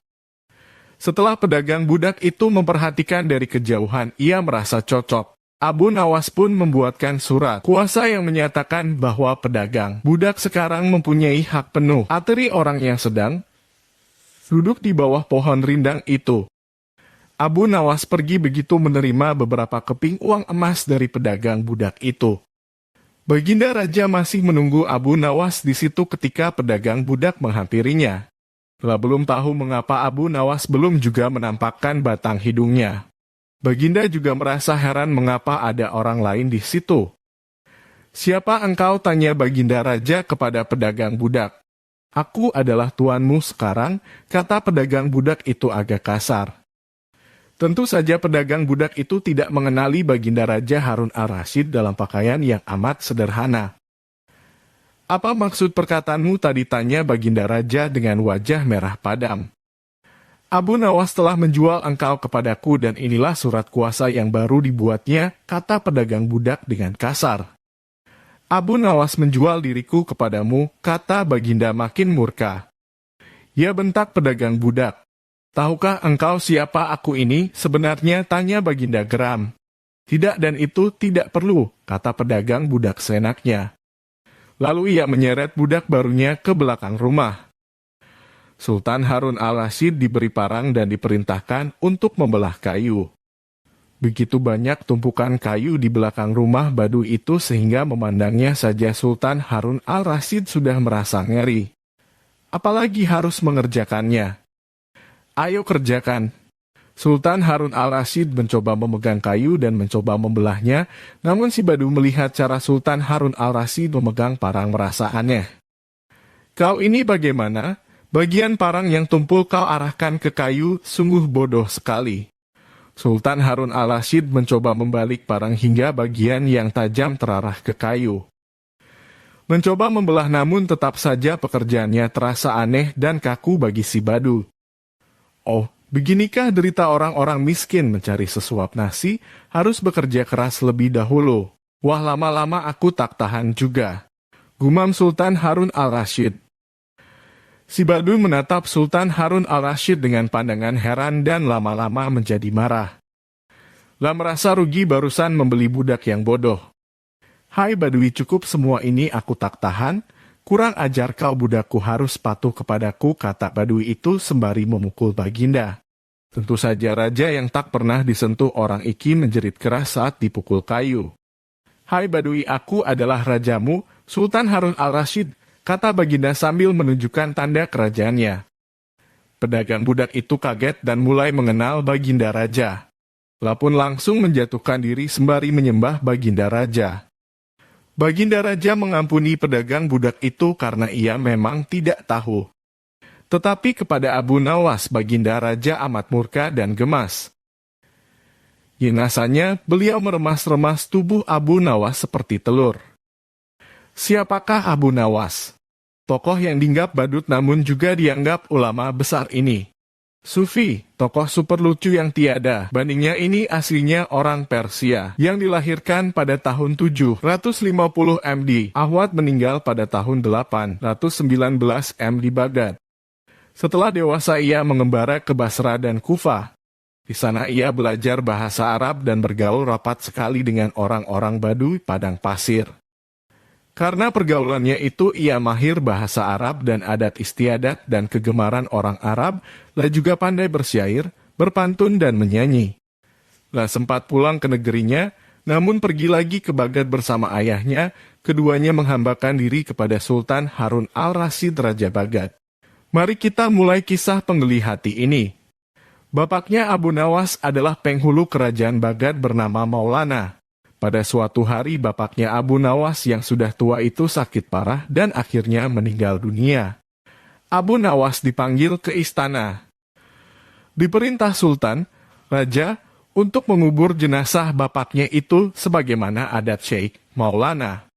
Apa yang dilakukan Abu Nawas hampir tiada bedanya dengan Kadi Maulana, baik mengenai tata cara memandikan jenazah hingga mengkafani, menyalati dan mendoakannya. Maka Sultan bermaksud mengangkat Abu Nawas menjadi kadi atau penghulu menggantikan kedudukan bapaknya. Namun, demi mendengar rencana sang Sultan, tiba-tiba saja Abu Nawas yang cerdas itu tiba-tiba nampak berubah menjadi gila. Usai upacara pemakaman bapaknya, Wallace mengambil sepotong batang pisang dan diperlakukannya seperti kuda. Ia menunggang kuda dari batang pisang itu sambil berlari-lari dari kuburan bapaknya menuju rumahnya.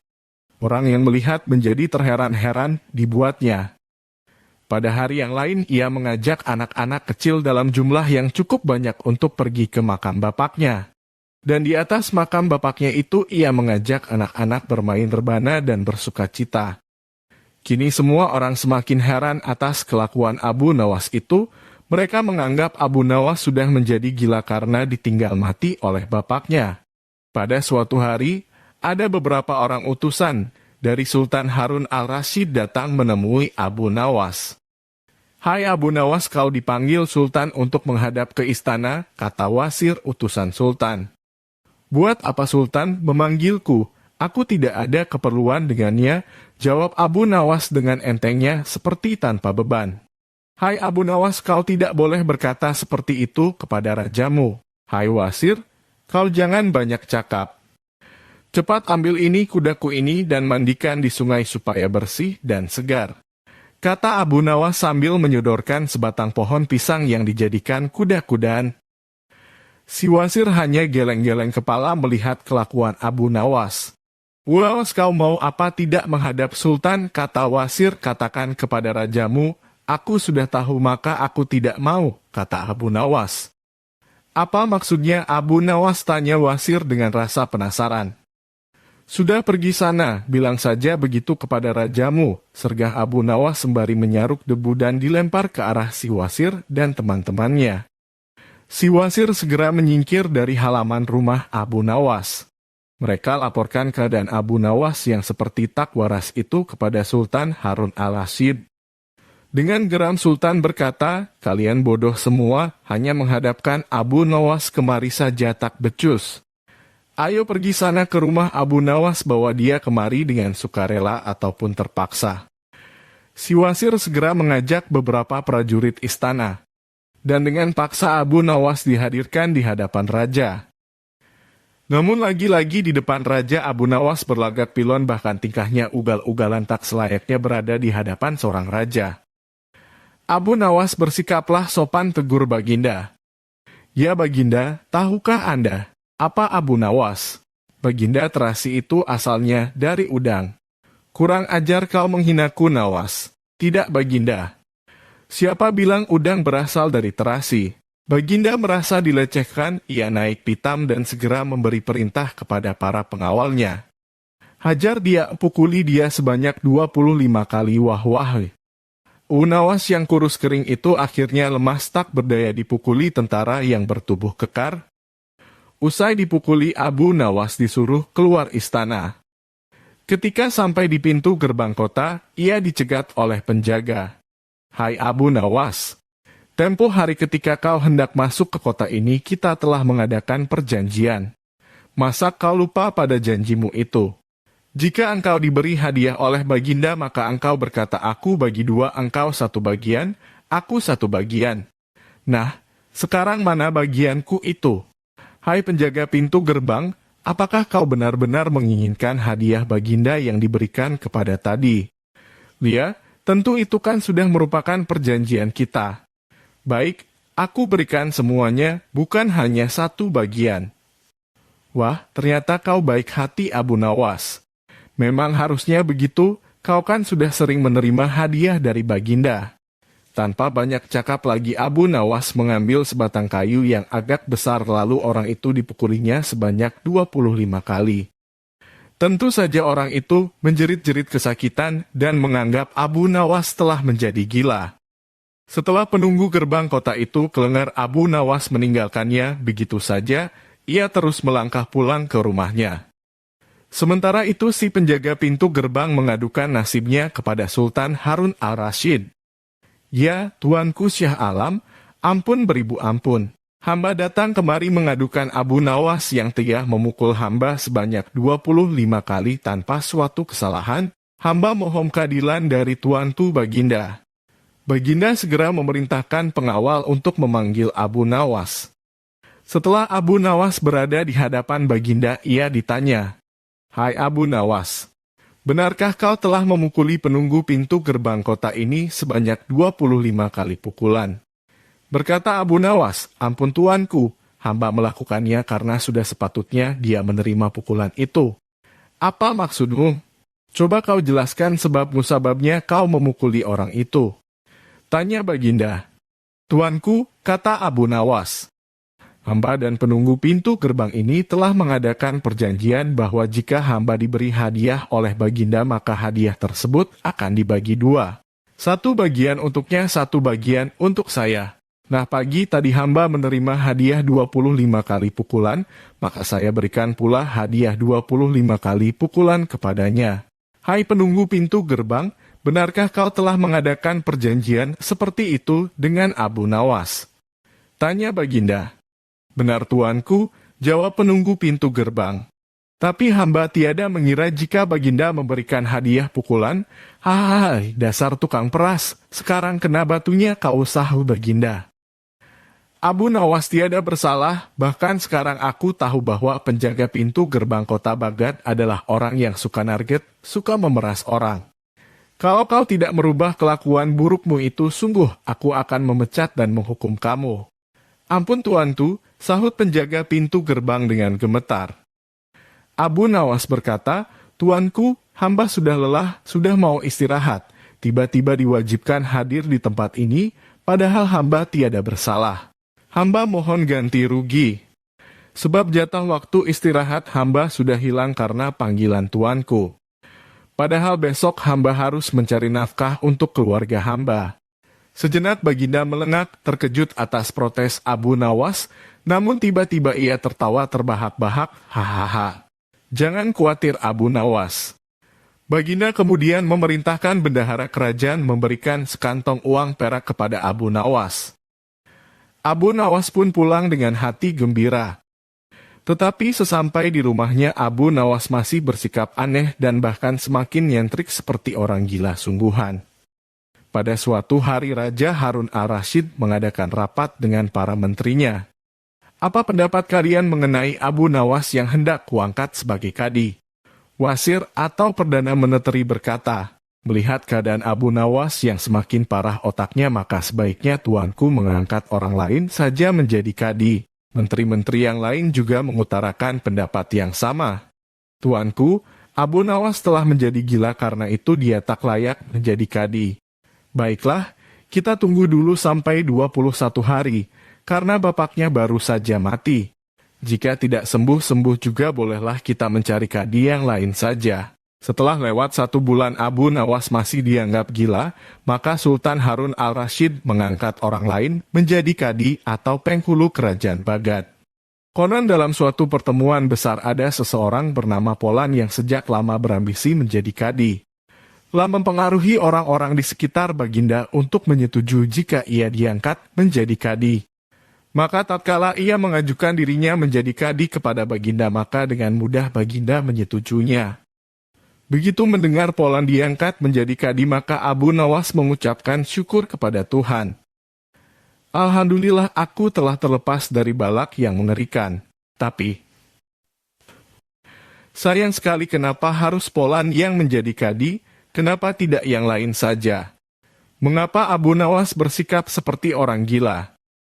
Ceritanya begini, pada suatu hari ketika ayahnya sakit parah dan hendak meninggal dunia, ia panggil Abu Nawas untuk menghadap. Abu Nawas pun datang mendapati bapaknya yang sudah lemah lunglai. Berkata bapaknya, "Hai anakku, aku sudah hampir mati. Sekarang ciumlah telinga kanan dan telinga kiriku." Abu Nawas segera menuruti permintaan terakhir bapaknya. Cium telinga kanan bapaknya, ternyata berbau harum, sedangkan yang sebelah kiri berbau sangat busuk. "Bagaimana anakku? Sudah kau cium?" "Benar bapak, bapaknya. Ceritakan kan dengan sejujurnya, baunya kedua telingaku INT. Aduh pak, sungguh mengherankan, telinga bapak yang sebelah kanan berbau harum sekali. Tapi yang sebelah kiri kok baunya amat busuk. Hai anakku Abu Nawas, tahukah apa sebabnya bisa terjadi begini?" "Wahai bapakku, cobalah ceritakan kepada anakmu ini." Berkata Syekh Maulana, "Pada suatu hari datang 2 orang mengadukan masalahnya kepadaku. Yang seorang aku dengarkan keluhannya, tapi yang seorang lagi karena aku tak suaka maka tak ku dengar pengaduannya.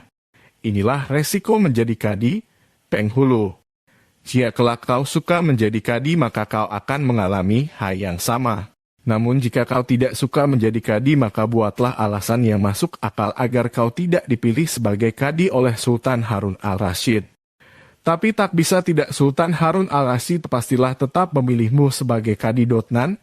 Itulah sebabnya Abu Nawas pura-pura menjadi gila, hanya untuk menghindarkan diri agar tidak diangkat menjadi kadi." Seorang kadi atau penghulu pada masa itu kedudukannya seperti hakim yang memutus suatu perkara. Walaupun Abu Nawas tidak menjadi kadi, namun dia sering diajak konsultasi oleh sang raja untuk memutus suatu perkara. Bahkan ia kerap kali dipaksa datang ke istana hanya sekedar untuk menjawab pertanyaan baginda raja yang aneh-aneh dan tidak masuk akal. Tidak ada henti-hentinya. Tidak ada kapok-kapoknya, Baginda selalu memanggil Abu Nawas untuk dijebak dengan berbagai pertanyaan atau tugas yang aneh-aneh. Hari ini Abu Nawas juga dipanggil ke istana. Setelah tiba di istana, Baginda Raja menyambut Abu Nawas dengan sebuah senyuman. "Akhir-akhir ini aku sering mendapat gangguan perut," kata tabib pribadiku. "Aku kena serangan angin," kata Baginda Raja pemulai pembicaraan. "Ampun tuanku, apa yang bisa hamba lakukan hingga hamba dipanggil?" tanya Abu Nawas. "Aku hanya menginginkan engkau menangkap angin dan memenjarakannya," kata Baginda. Abu Nawas hanya diam.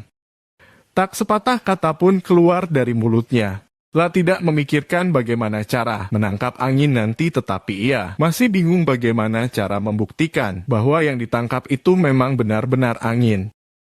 Karena angin tidak bisa dilihat. Tidak ada benda yang lebih aneh dari angin.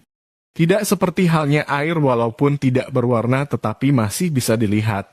Sedangkan angin tidak. Baginda hanya memberi Abu Nawas waktu tidak lebih dari 3 hari. Abu Nawas pulang membawa pekerjaan rumah dari Baginda Raja. Namun Abu Nawas tidak begitu sedih. Karena berpikir sudah merupakan bagian dari hidupnya, bahkan merupakan suatu kebutuhan. Ia yakin bahwa dengan berpikir akan terbentang jalan keluar dari kesulitan yang sedang dihadapi. Dan dengan berpikir pula ia yakin bisa menyumbangkan sesuatu kepada orang lain yang membutuhkan, terutama orang-orang miskin.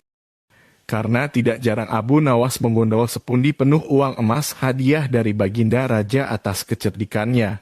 Tetapi sudah 2 hari ini Abu Nawas belum juga mendapat akal untuk menangkap angin apalagi memenjarakannya. Sedangkan besok adalah hari terakhir yang telah ditetapkan Baginda Raja. Abu Nawas hampir putus asa. Abu Nawas benar-benar tidak bisa tidur walau hanya sekejap. Mungkin sudah takdir kayaknya kali ini Abu Nawas harus menjalani hukuman karena gagal melaksanakan perintah Baginda. Berjalan gontai menuju istana.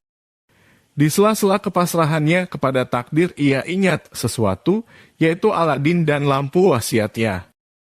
Bukankah jin itu tidak terlihat? Abu Nawas bertanya kepada diri sendiri. Berjingkrak girang dan segera berlari pulang.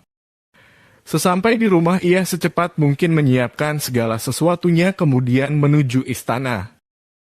Di pintu gerbang istana Abu Nawas langsung dipersilahkan masuk oleh para pengawal karena Baginda sedang menunggu kehadirannya. Dengan tidak sabar Baginda langsung bertanya kepada Abu Nawas. Sudahkah engkau berhasil memenjarakan angin, hai Abu Nawas? Sudah Paduka yang mulia.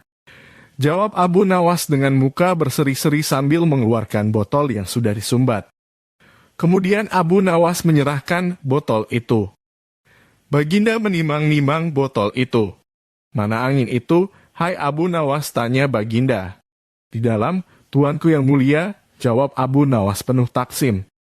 Aku tak melihat apa-apa, kata Baginda Raja. Ampun Tuanku, memang angin tak bisa dilihat, tetapi bila Paduka ingin tahu angin, tutup botol itu harus dibuka terlebih dahulu. Kata Abu Nawas menjelaskan. Setelah tutup botol dibuka, Baginda mencium bau busuk. Bau kentut yang begitu menyengat hidung. Bau apa ini, hai Abu Nawas? Tanya Baginda marah. Ampun Tuanku yang mulia, tadi hamba buang angin dan hamba masukkan ke dalam botol. Karena hamba takut angin yang hamba buang itu keluar, maka hamba memenjarakannya dengan cara menyumbat mulut botol. Kata Abu Nawas ketakutan.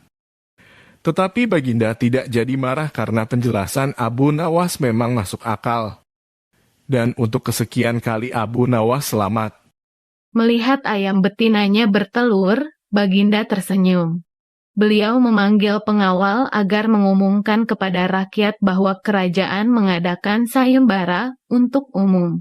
Sayembara itu berupa pertanyaan yang mudah tetapi memerlukan jawaban yang tepat dan masuk akal. Barang siapa yang bisa menjawab pertanyaan itu akan mendapat imbalan yang amat menggiurkan. 1 pundi penuh uang emas. Tetapi bila tidak bisa menjawab maka hukuman yang menjadi akibatnya. Banyak rakyat yang ingin mengikuti sayembara itu, terutama orang-orang miskin. Beberapa dari mereka sampai meneteskan air liur. Mengingat beratnya hukuman yang akan dijatuhkan, maka tak mengherankan bila pesertanya hanya 4 orang. Dan salah satu dari para peserta yang amat sedikit itu adalah Abu Nawas. Aturan main sayembara itu ada 2. Pertama, jawaban harus masuk akal. Kedua, peserta harus mampu menjawab sanggahan dari Baginda sendiri. Pada hari yang telah ditetapkan para peserta sudah siap di depan panggung. Baginda duduk di atas panggung. Beliau memanggil peserta pertama. Peserta pertama maju dengan tubuh gemetar. Baginda bertanya, manakah yang lebih dahulu, telur atau ayam? Telur, jawab peserta pertama. Apa alasannya? Tanya Baginda. Bila ayam lebih dahulu itu tidak mungkin karena ayam berasal dari telur, kata peserta pertama menjelaskan. Kalau begitu siapa yang mengerami telur itu? Sanggah Baginda. Peserta pertama pucat pasi. Wajahnya mendadak berubah putih seperti kertas. Dia tidak bisa menjawab. Tanpa ampun ia dimasukkan ke dalam penjara. Kemudian peserta kedua maju. La berkata, Paduka yang mulia, sebenarnya telur dan ayam tercipta dalam waktu yang bersamaan. Bagaimana bisa bersamaan? Tanya Baginda. Bila ayam lebih dahulu itu tidak mungkin karena ayam berasal dari telur. Bila tiur lebih dahulu itu juga tidak mungkin karena telur tidak bisa menetas tanpa dirami. Kata peserta kedua dengan mantap. Bukankah ayam betina bisa bertelur tanpa ayam jantan? Sanggah Baginda memojokkan. Peserta kedua bjungung. La pun dijebloskan ke dalam penjara. Lalu giliran peserta ketiga.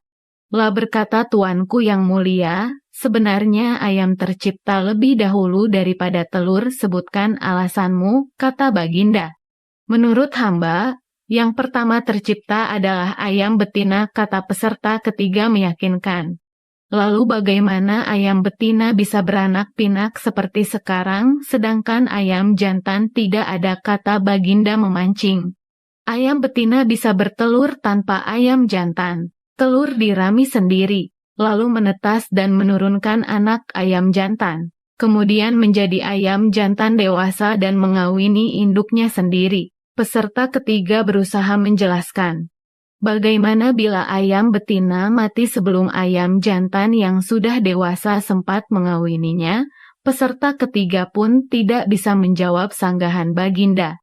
La pun dimasukkan ke penjara. Kini tiba giliran Abu Nawas. La berkata, yang pasti adalah telur dulu, baru ayam. Coba terangkan secara logis. Kata Baginda ingin tahu ayam bisa mengenal telur, sebaliknya telur tidak mengenal ayam. Kata Abu Nawas singkat. Agak lama Baginda Raja merenung. Kali ini Baginda tidak nyanggah alasan Abu Nawas. Mimpi buruk yang dialami Baginda Raja Harun al-Rasyid tadi malam menyebabkan Abu Nawas diusir dari negeri Baghdad. Abu Nawas tidak berdaya. Bagaimanapun ia harus segera menyingkir meninggalkan negeri Baghdad hanya karena mimpi. Masih jelas terngiang-ngiang kata-kata Baginda Raja di telinga Abu Nawas. Tadi malam aku bermimpi bertemu dengan seorang laki-laki tua. La mengenakan jubah putih. La berkata bahwa negerinya akan ditimpa bencana bila orang yang bernama Abu Nawas masih tetap tinggal di negeri ini. La harus diusir dari negeri ini sebab orang itu membawa kesialan. Ia boleh kembali ke negerinya dengan syarat tidak boleh dengan berjalan kaki, berlari, merangkak, melompat-lompat dan menunggang keledai atau binatang tunggangan yang lain. Dengan bekal yang diperkirakan cukup, Abu Nawas mulai meninggalkan rumah dan istrinya. Istri Abu Nawas hanya bisa mengiringi kepergian suaminya dengan derayan air mata. Sudah 2 hari penuh Abu Nawas mengendarai keledainya. Bekal yang dibawanya mulai menipis. Abu Nawas tidak terlalu meresapi pengusiran dirinya dengan kesedihan yang terlalu mendalam. Sebaliknya Abu Nawas merasa bertambah yakin bahwa Tuhan yang Maha Perkasa akan segera menotong keluar dari kesulitan yang sedang melilit pikirannya. Bukankah tiada seorang teman pun yang lebih baik daripada Allah SWT dalam saat-saat seperti itu?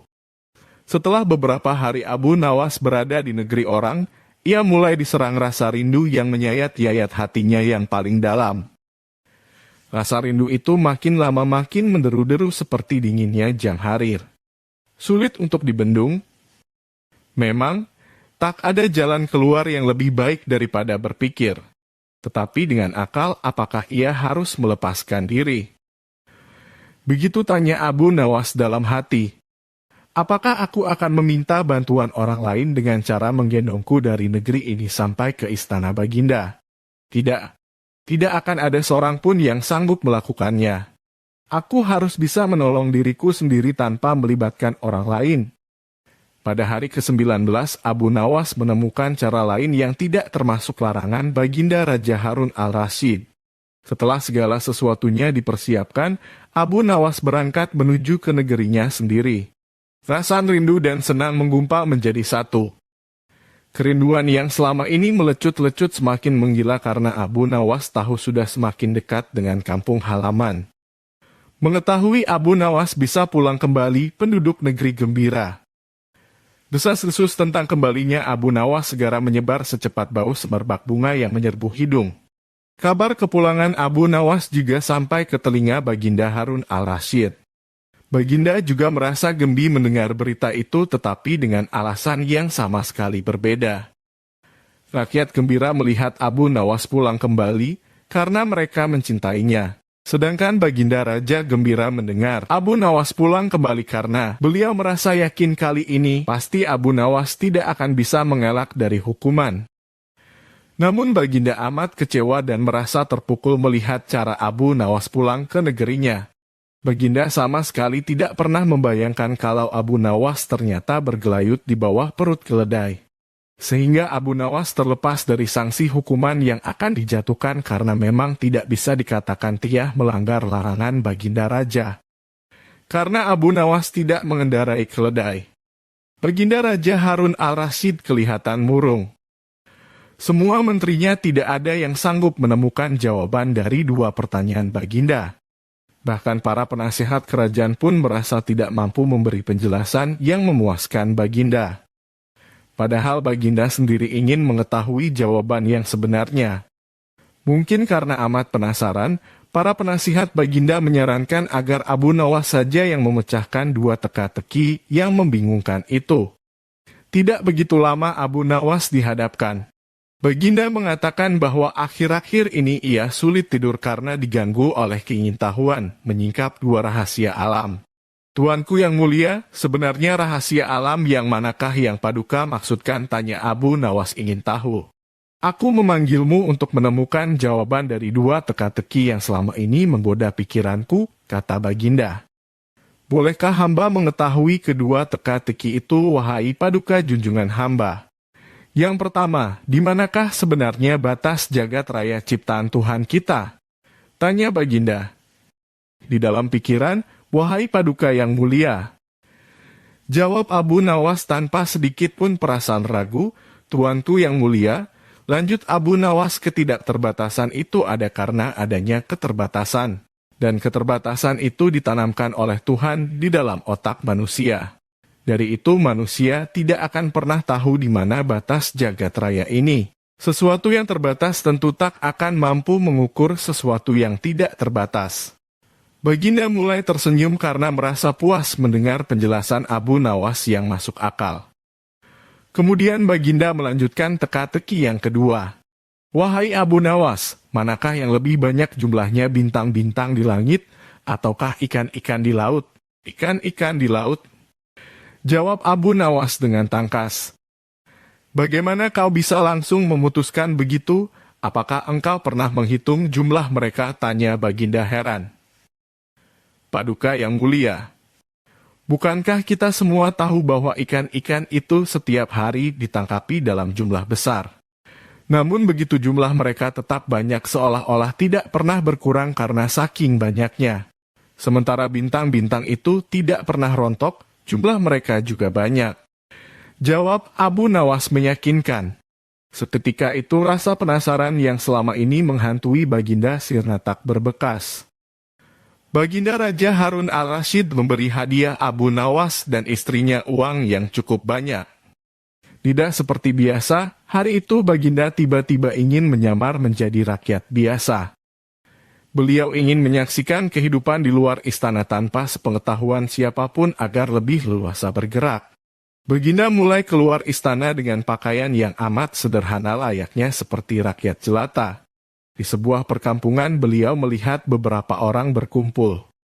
Setelah Baginda mendekat, ternyata seorang ulama sedang menyampaikan kuliah tentang alam barzakh. Tiba-tiba ada seorang yang datang dan bergabung di situ, lalu bertanya kepada ulama itu. Kami menyaksikan orang kafir pada suatu waktu dan mengintip kuburnya. Tetapi kami tiada mendengar mereka berteriak dan tidak pula melihat penyiksaan-penyiksaan yang katanya sedang dialaminya. Maka bagaimana cara membeberkan sesuatu yang tidak sesuai dengan yang dilihat mata? Ulama itu berpikir sejenak kemudian ia berkata, untuk mengetahui yang demikian itu harus dengan panca indera yang lain. Ingatkah kamu dengan orang yang sedang tidur? Ia kadangkala bermimpi dalam tidurnya digigit ular, diganggu dan sebagainya. La juga merasa sakit dan takut ketika itu, bahkan memekik dan keringat bercucuran pada keningnya. La merasakan hal semacam itu seperti ketika tidak tidur. Sedangkan engkau yang duduk di dekatnya menyaksikan keadaannya seolah-olah tidak ada apa-apa.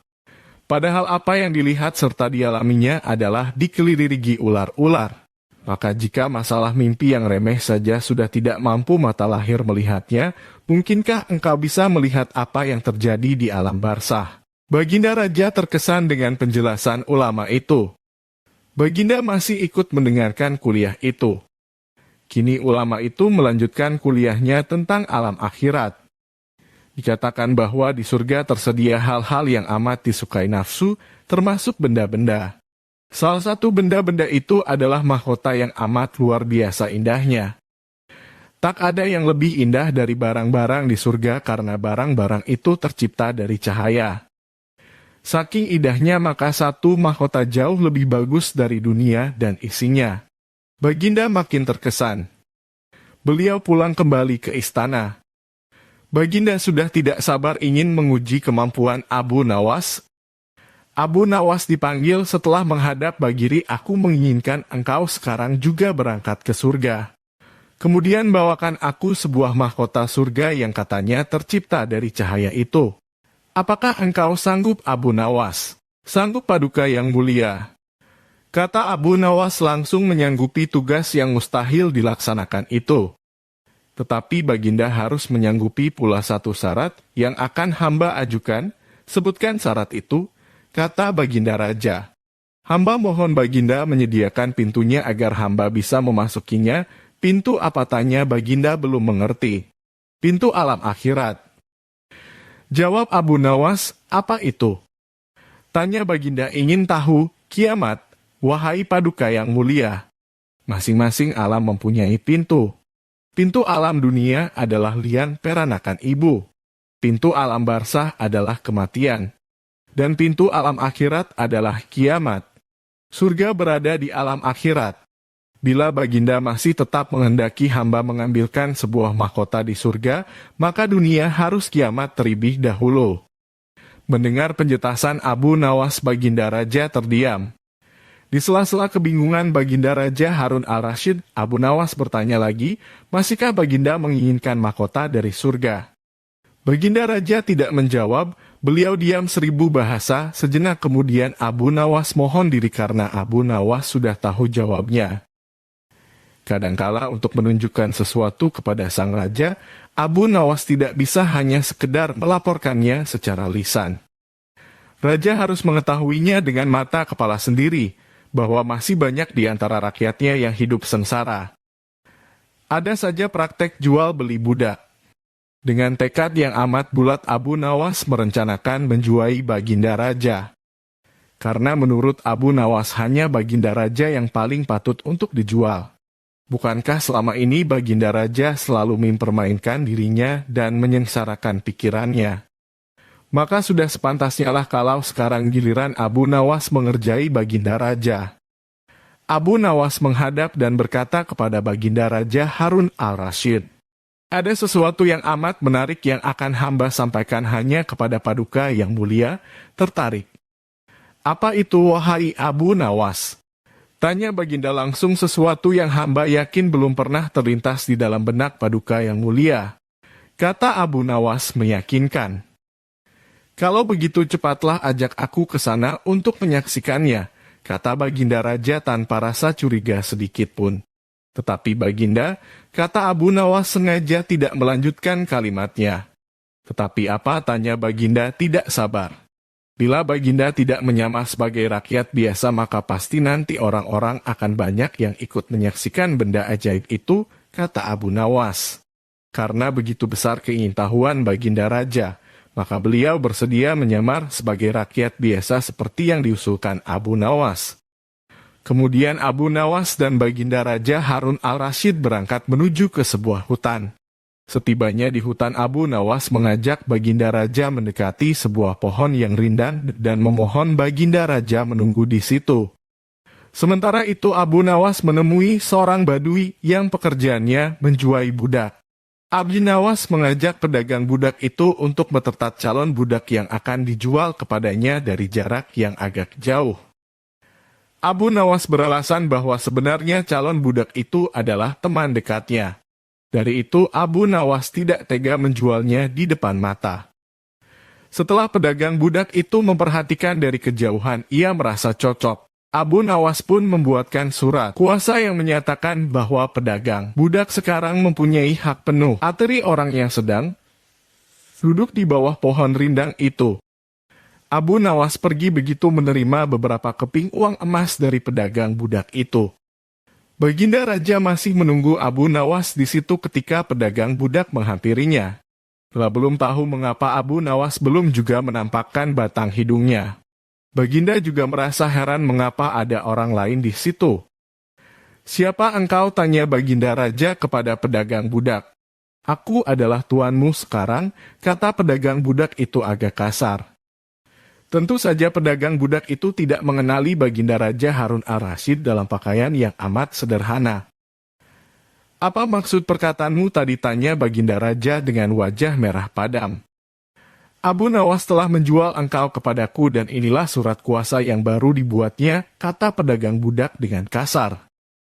"Abu Nawas menjual diriku kepadamu," kata Baginda makin murka. "Ya," bentak pedagang budak. "Tahukah engkau siapa aku ini sebenarnya?" tanya Baginda geram. "Tidak, dan itu tidak perlu," kata pedagang budak seenaknya. Lalu ia menyeret budak barunya ke belakang rumah. Sultan Harun al-Rashid diberi parang dan diperintahkan untuk membelah kayu. Begitu banyak tumpukan kayu di belakang rumah Badu itu sehingga memandangnya saja Sultan Harun al-Rashid sudah merasa ngeri. Apalagi harus mengerjakannya. "Ayo kerjakan." Sultan Harun al-Rashid mencoba memegang kayu dan mencoba membelahnya, namun si Badu melihat cara Sultan Harun al-Rashid memegang parang merasa aneh. "Kau ini bagaimana? Bagian parang yang tumpul kau arahkan ke kayu, sungguh bodoh sekali." Sultan Harun al-Rashid mencoba membalik parang hingga bagian yang tajam terarah ke kayu.